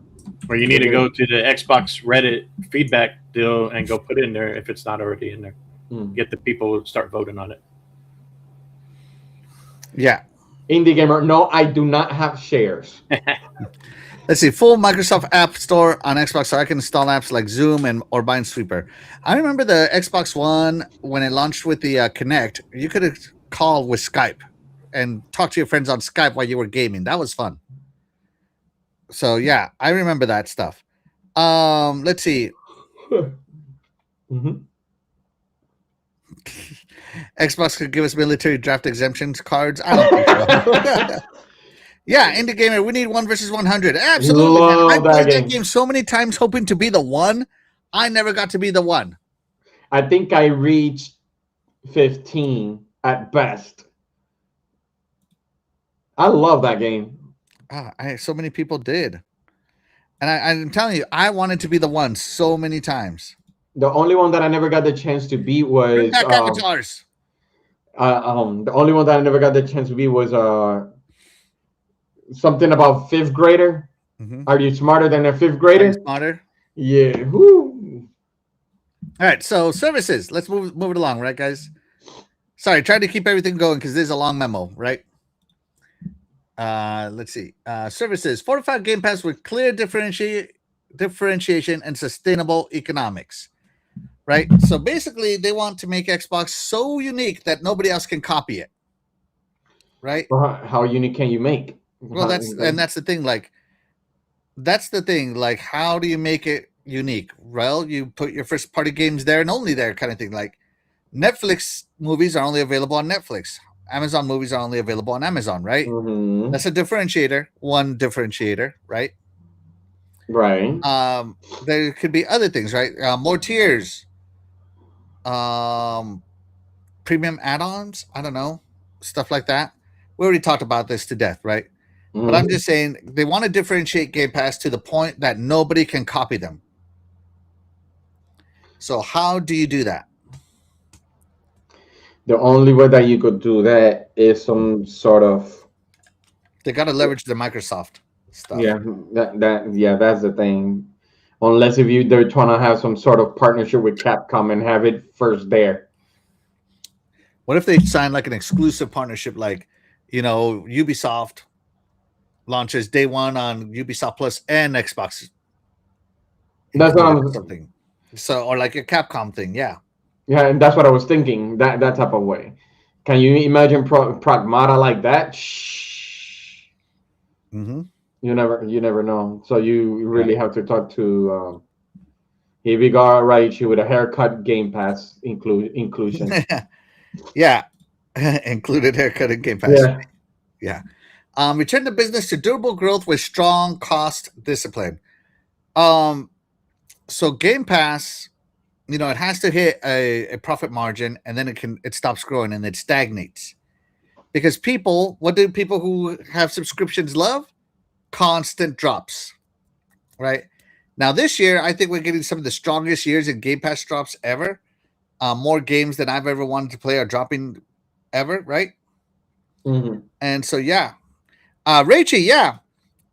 Make Tomb Raider time exclusive again, and Salt will be everywhere around their globe, around the globe. Yeah. That could be it. For a long time, Phil, instead of getting exclusives, got Game Pass added to Game Pass day one. Mm-hmm. Right. And to me, as a Game Pass subscriber, that's worth more than an exclusive, right?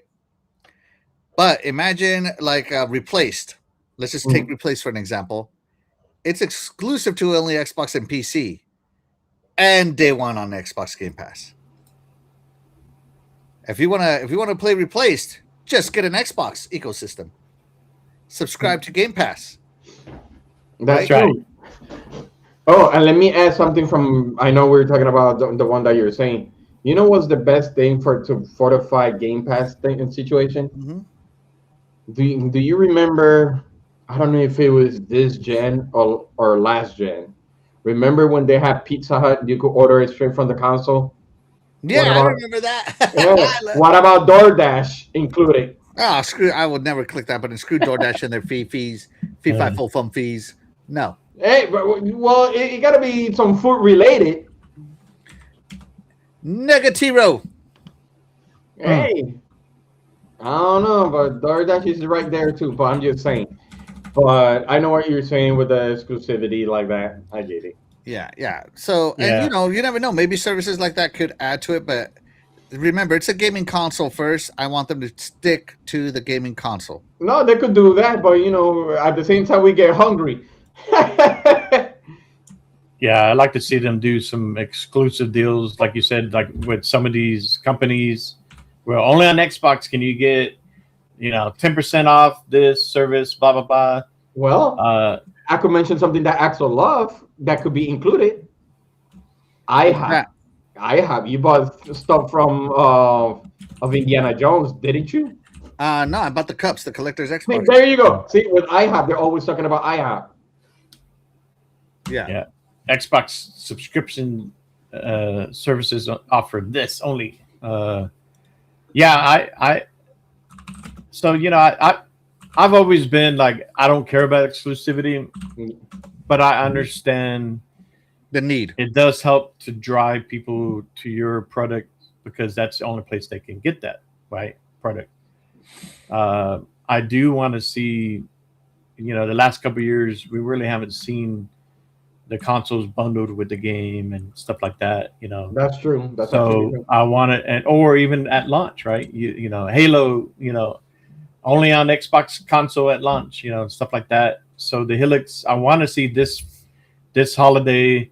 I want to see some games bundled with the consoles and give gamers a good deal to go get that bundle because a buddy of mine at work, they didn't see the value of buying his son wanted an Xbox, but they were expensive.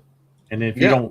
don't add some value to it, even though Game Pass and all that's great, but to go pay $600 or more on a console for holidays, like it's a lot. So I want to see them especially when the Helix comes out, that day one, here's the new Halo game, all new Halo game launching with the Helix only on Xbox. Don't mention any other platform. And maybe we're starting to see that now, where the indie showcase they did, there was no mention of on PlayStation in those videos. So Yeah. maybe So on or the indie Nintendo showcase, there stuff was no PlayStation. Yeah. on the logos, right? So I think Yeah. you're seeing a lot of other people in the community have been pushing back on Xbox on that. Among other things, it seems Asha and them are listening to a lot of us in the community, Mm-hmm. even though we're not the majority, but the hardcore gamers spend more money on that platform, right? Mm-hmm. So as far as consistent, right? We're there all the time. The Call of Duty people, like they pulled that Call of Duty out of Game Pass because they know 90% of people who just only want to play Call of Duty, they're going to buy it no matter what every year. They're not going to subscribe to Game Pass just to play Call of Duty. And bundle it up. Unless they stop selling it and the only way to play it was in Game Pass, then yeah, they would probably do it, right? But they're not going to do that. So Yeah. we'll see. So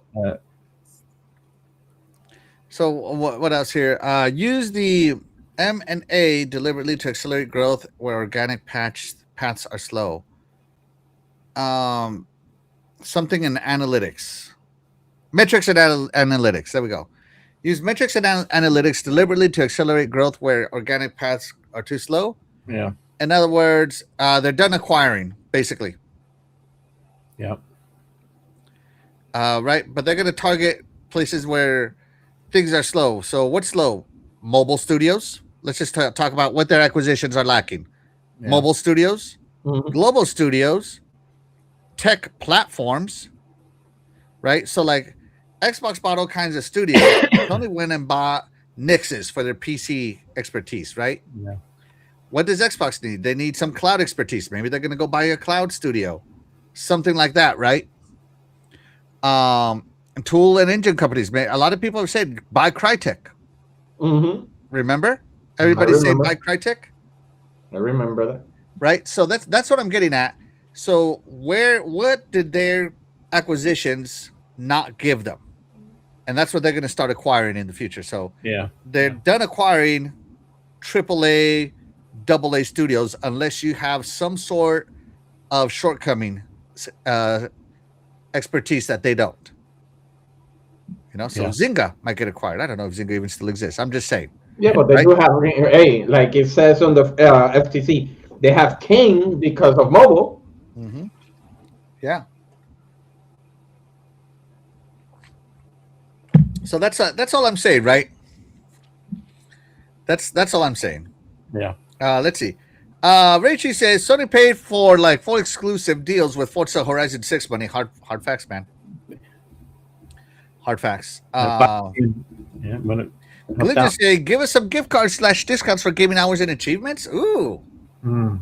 I Imagine agree 30 with achievement unlocked. You got one Microsoft point or something. Oh I my put a God. lot of hours in game. Man, I'll tell you what. One thing, Vampire's Crawler, dude. When I was playing the other day, yesterday, Mhm. boom, boom. I kept getting boom, boom, boom, boom achievements pop up. There's a lot of achievements in that game. Yeah. Reggie says, my first Xbox was heavy on discounted Xbox One with a bundled Gears 1, 2, 3, 4, and Halo Master Chief Collection 5. Now, Xbox split a single month of Game Pass Premium and at full price. Yeah. That So like hasn't helped. So like Fastback and I got a free month of Xbox Premium, Game Pass Premium. Yeah. But it moved it over into Ultimate with our ROG, which was like a 14-day extension or some crap like that. Right? Yeah, yeah. That's not really a seller. No, not really. Not, no. Dan the Man says they need to bring back MechAssault. They really do, man. Would be cool. Yeah. Yeah, I think that company went to somewhere else. I think they're doing what? Mech Warriors, something like that. Oh, Mech Warrior! I love the Mech Warrior games on Game Pass. Yeah, I love my Mech Warrior. I think Mech Warriors, the studio that does Mech Warriors, is the one who did MechAssault. Probably, yeah. Joe Sama 2D said mergers and acquisitions. Yeah. Dan the Man says make Rise 2 exclusive. Yeah, for sure. Woo, yeah, that would be awesome. That subject is heating up real fast. Mm-hmm. I have an OG Xbox plug on my TV for Midtown Madness and MechAssault. Yeah. Played tons of Midtown Madness on PC back then. There are still people who believe the AB Kill Day deal was for King. Mm-hmm. Part of it was, man. And she includes here, along the way, we will reevaluate our approach to exclusivity, windowing, and AI, and share more as we learn and decide. So there you go, right? Yeah, I mean, they're not going to make everything exclusive. There's going to be some games that you're going to leave it multiple. But we always said be clear about it. No, you need to be clear. Like, hey, going forward, if this game releases under Xbox Game Studios, they're exclusive, never to be seen on anything else. Yep. And if it releases under anything else, it could be either multi-plat or timed exclusivity. And that's all I want. Make me happy. Come on, Asha. Come on. Don't just take my Game Pass price increase advice. take this advice too. Careful, Asha. I know. Look what happened earlier. So here it is. Here's where everybody is getting hyped right here, baby. We are Xbox. All right. To achieve our master plan, the way we work must transform. Our best work happens when the full stack moves together. And so when you're talking about software, there's software stacking. Yeah. Right? Like this software talks to that software, uses that software, analyzes over here, right? Microsoft Gaming describes our structure, but it does not describe our ambition. So we are going back to where we started and changing our team's name. We are Xbox. So Microsoft Gaming is dead. Long live We Are Xbox. Pick that. Yay! Right? We are a high agency culture where wild and wonderful ideas thrive. Our job is not to smooth over our differences, but to connect everyone into something greater than any one studio or product could produce, right? They forgot produce. We have to be honest about where we are. We are a challenger. And meeting this moment will require pace, energy, and a level of self-critique that should feel uncomfortable. Let's pause. There, right? So, we are Xbox, right? So that is simplifying the organization. So that means it's going to reorganize now, right? So as with all leadership changes, there's always a restructuring, a reorganization, right? When Phil got promoted to CEO, he restructured Xbox. Now Asha's taking over. She's about to restructure again. Totally expected. Some positions may die, others may be added, and you can either move with it or move out. Right? And that's just the way it is with any restructure. Realistically, anytime there's a restructure of this level, you can expect a 20% fallout. 20% of people will not like it and will leave, Mm-hmm. right? And they'll be replaced with people who will buy into it. And that's just the nature of people. I'm not even going to say of corporations. That's just the nature of people. Yeah, I've Right? seen that all my years in aviation. Yeah. Yeah. So there you go. They're going to unify teams, remove internal silos. So, hey, you know what? We're Halo Studios, and we do only Halos, and only Halo Studios works on Halo stuff. Not anymore, right? So a lot of these positions might be you're no longer a Halo Studios developer. You could be an Xbox developer. You go where we need you, right? Mm-hmm. And some people might like that. Some people may hate it, right? Create a single identity employees can rally behind. We are Xbox. We, all of us are Xbox. You're not Halo Studios. You're not Bethesda. You're not Activision. You're Xbox, right? So think of it that way. One culture, one mission, right? So think of it that way. So let's keep going. Show anybody got anything to say with what I've said? Yeah, you're gonna No. make Pete Hines cry again. Yeah. But I built Bethesda. You can't say we were Xbox only. Right. Right. We're not Bethesda anymore. Pete Hines. Sniff sniff. Cry cry. All right. Go form your Bethesda and shut up. Sorry.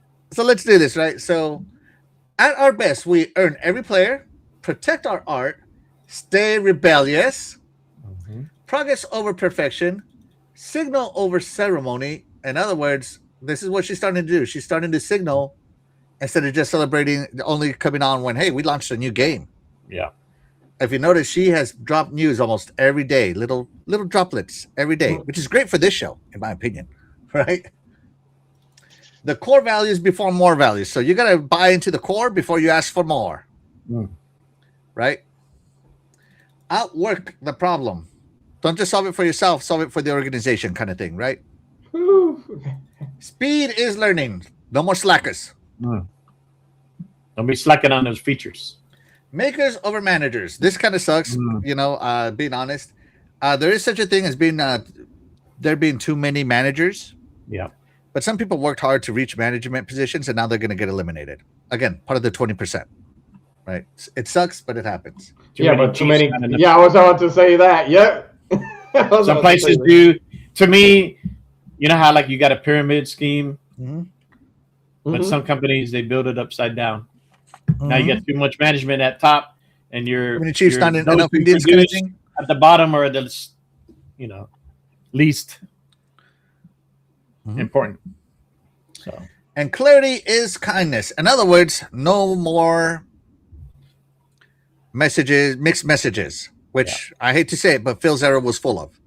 Well, they let it fester a little too long, and then they had to come on and but it didn't always work. Yeah, so I agree with this one the most, right? Clarity is kindness. Yeah. How do you expect to lead a team if they don't know where they're going? You know what I mean?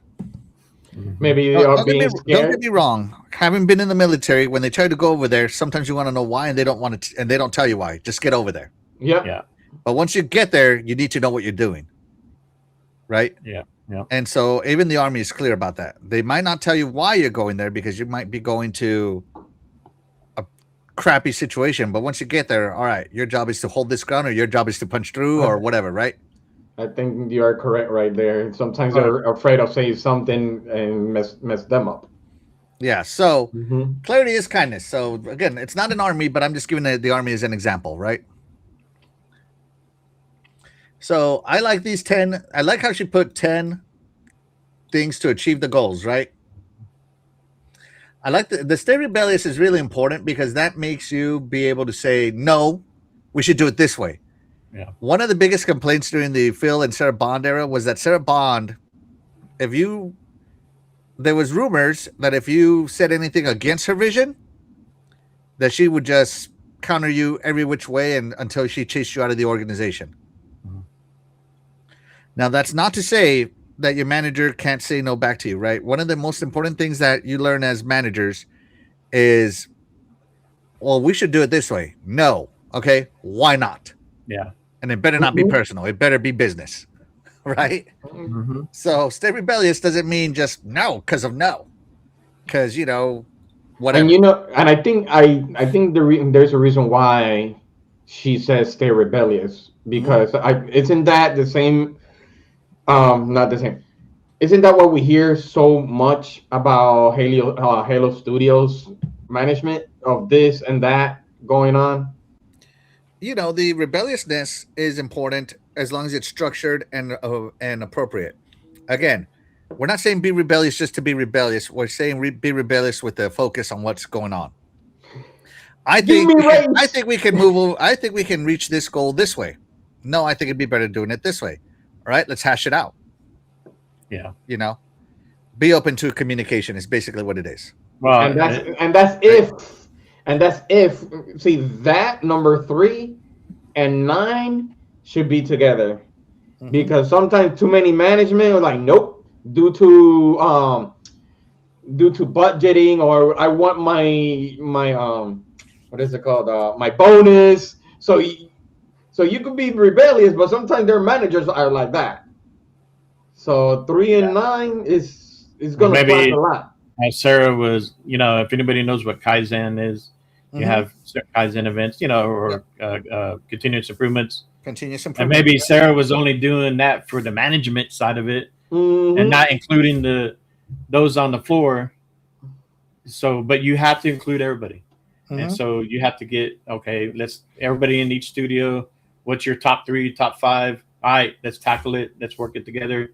And maybe she didn't do that for everybody. They And at only the did end of the and top then down. at the end of the day, the manager is gonna say, "I came up with that idea. That Yeah. person did it." Mm-hmm. Yeah. Not all the great ideas come from the top. So, they got to listen. Hmm. Everybody, work together. Yeah. This one is also important. Protect our art. Yes. And to me, nothing hurt your art more than putting other store logos on there. Oh Yeah. yeah. And Like, nothing hurts your art more than letting the pillars of your brand be on competing platforms. yeah, I was about to say that. I was To about me, to that say that. that is not Xbox, right? So Hmm. Agree. protect our Because art. I really want to see how they protect the art, but I think they you already will never, started as they took the store logos away from all those indie trailers we saw earlier today, right? Yes. Nintendo and PlayStation are not playing that game. They never No, they're will. not. You're never going to see Mario on PlayStation or Xbox, or you're never going to see what's his name on from PlayStation. Some of their main I don't characters. know, but we You're never did going to see receive. Kratos. You I see don't them know. on the Helix I PC don't side know. of it. We did receive Metroid. We Get off received me. Metroid. It's called Halo. It's I don't called know. Halo. Listen to this guy. But I do agree. Your core pillar, and since they own so many studios and they're coming with the new IP, if that IP is considered huge, they spend a lot of money, and it's AAA single player. Let it cook on Xbox first. Hmm. And see, look, I know for a Only. fact that generation is coming everywhere because they've shown it before. But now look, Yeah. bam, no mention of anything else, as it should have always been. Yeah, if it's on an Xbox showcase, it needs to only It be needs to stay on the Xbox. Xbox. That's what I'm getting at. So That's what you have summer protect our games art. for. You got to It's the do it, man. TV. You got to.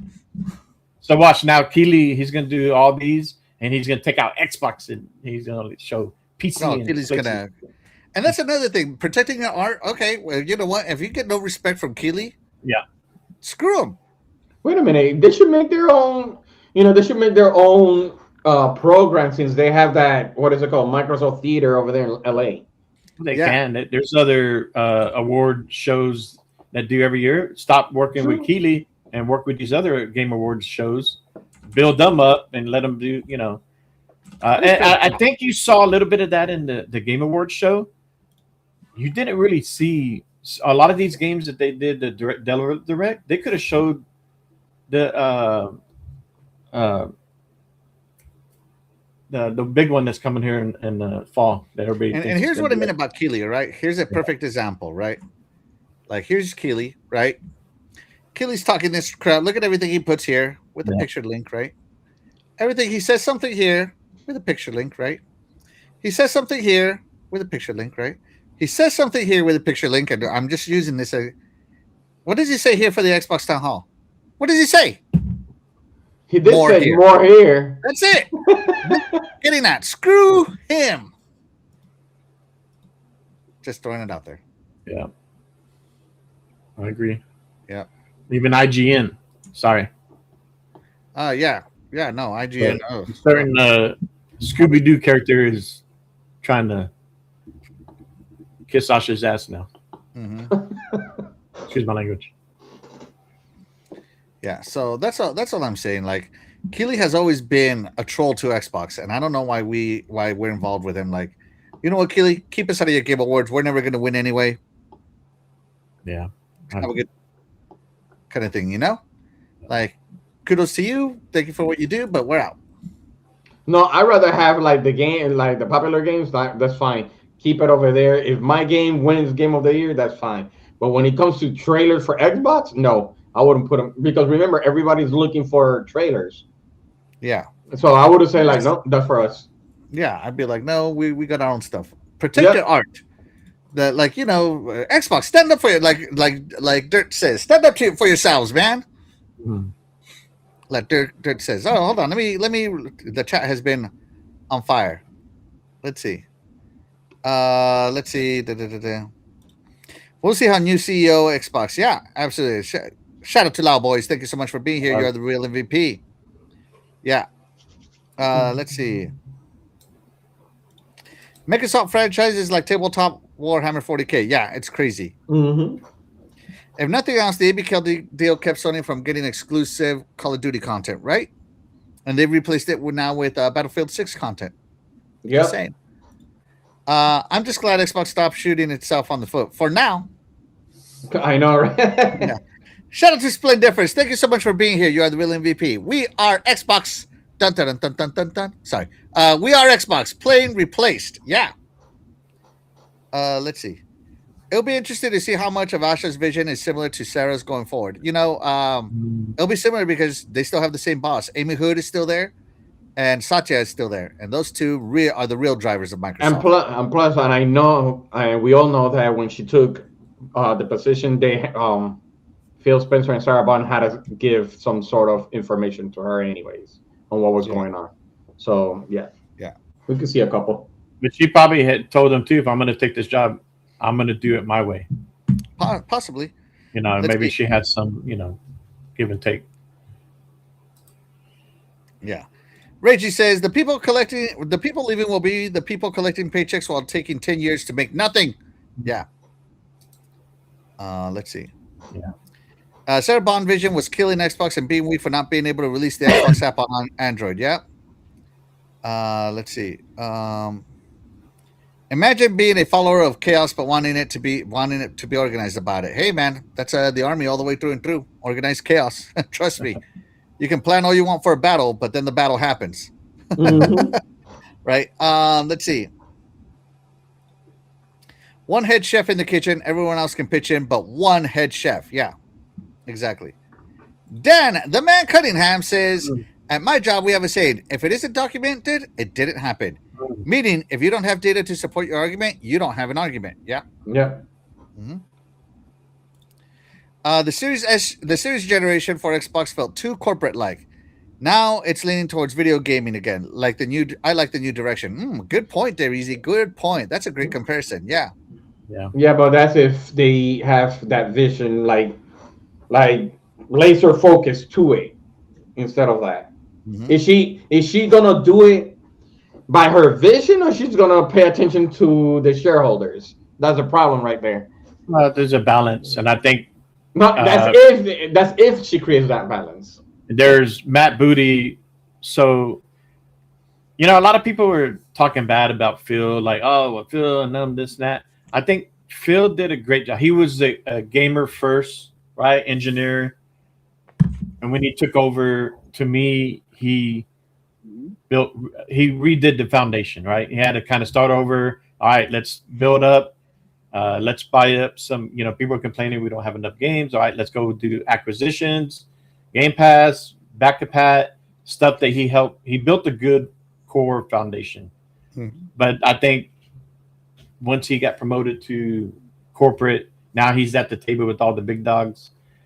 And Microsoft, he kind of shifted over to corporate instead of being Gamer Phil became corporate Gamer Phil. Oh, damn. I hate to say it, but when you do that, he has to answer to Satya. He has to answer to what's her name. Do you guys ever watch wrestling? Amy Hood. Amy Hood. Do you guys ever watch wrestling when there was Kane? You know Kane, the Undertaker's brother? Yes. Yeah. How he went to corporate Kane?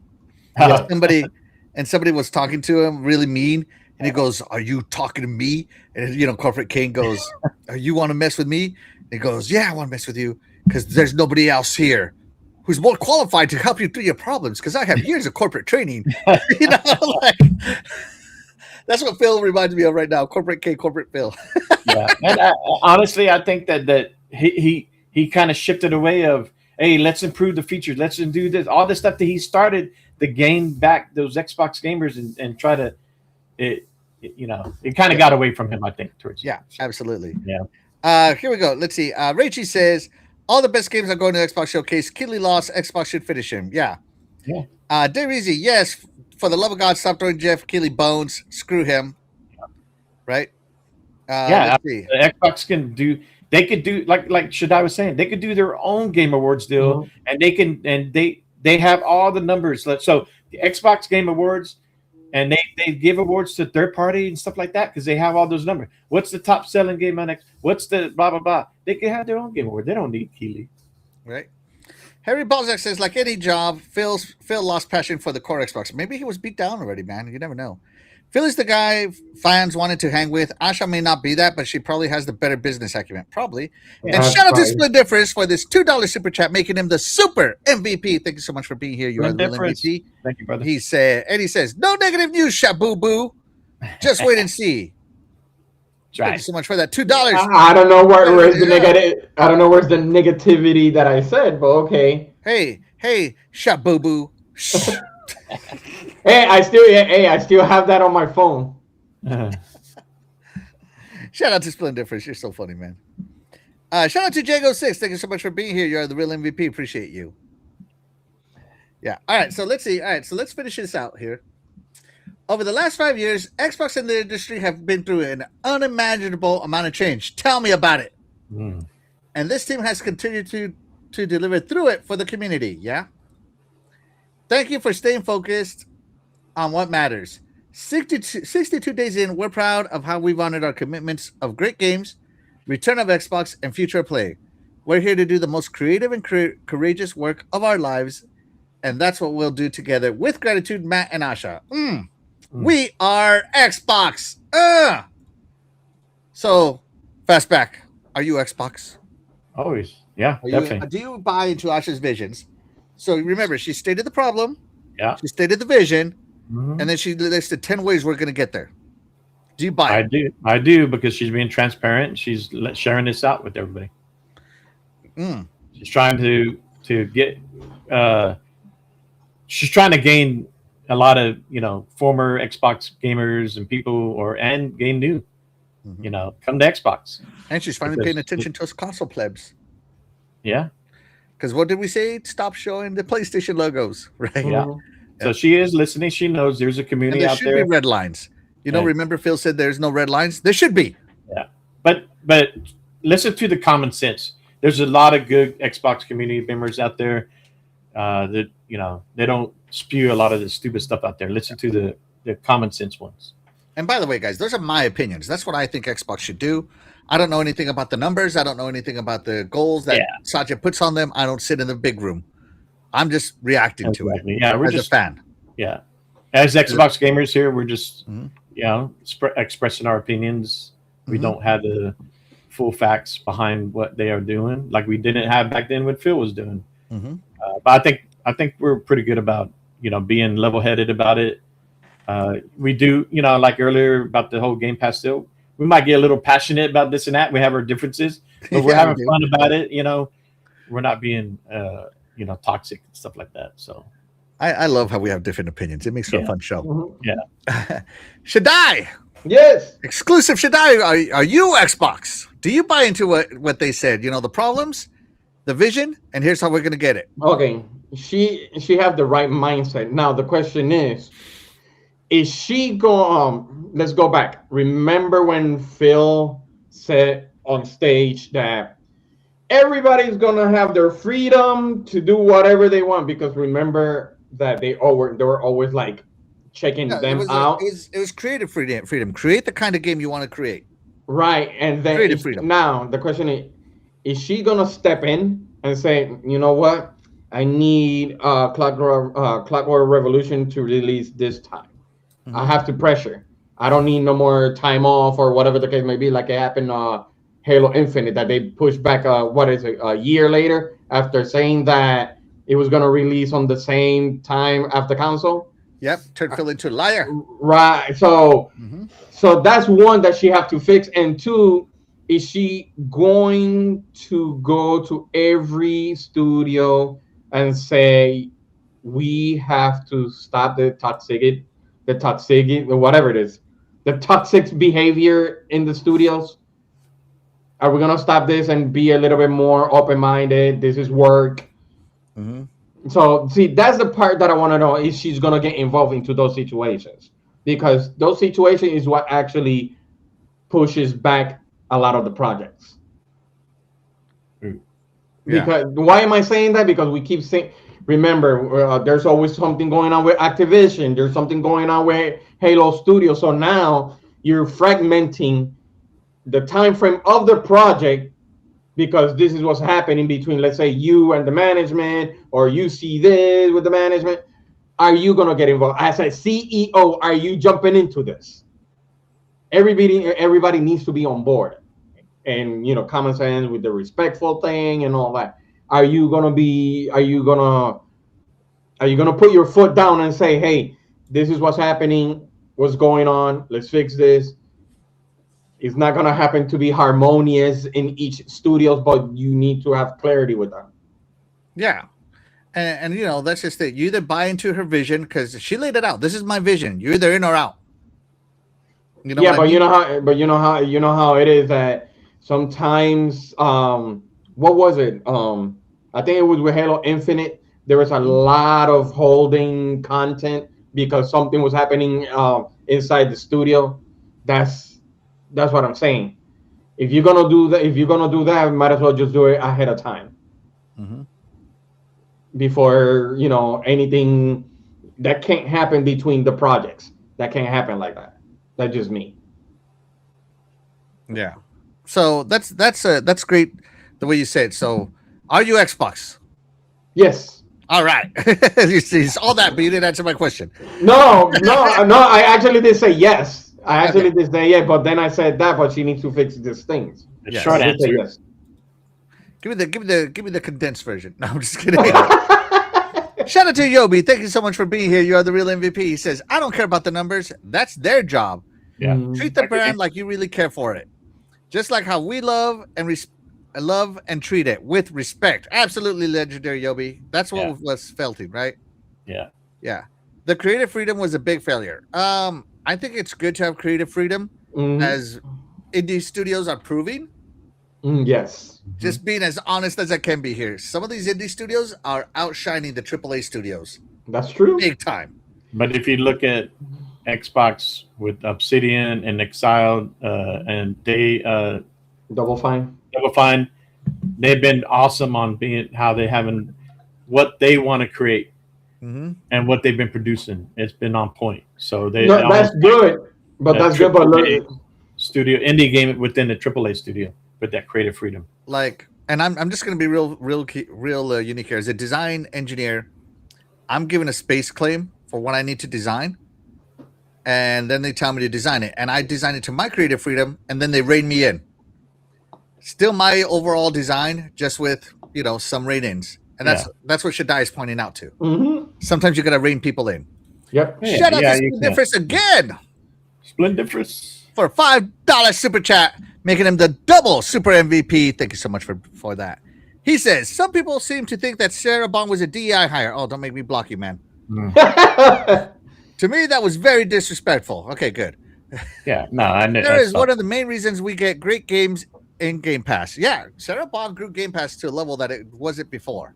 Didn't she press for Japanese games for Game Pass? Yeah, she was working Because with Phil. you gotta give her props. You gotta give her props on that one. Yeah, She worked on a lot of AAA third party to be best. Mhm. You know, a lot of people, you know, throw dirt on her and got to blame her. Oh, with this and that, and not. No, Sarah did a good job. You know, she tried to do the best that she could. Is it always going to work out? No. Exactly.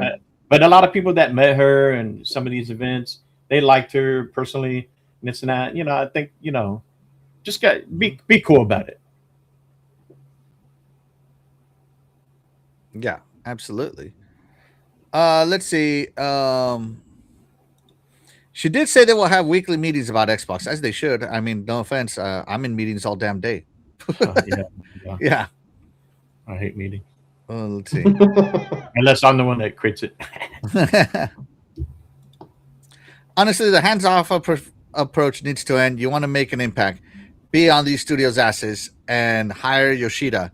He was infamous and on his team's ass about these games and quality. That's actually true. Yeah, absolutely. Absolutely.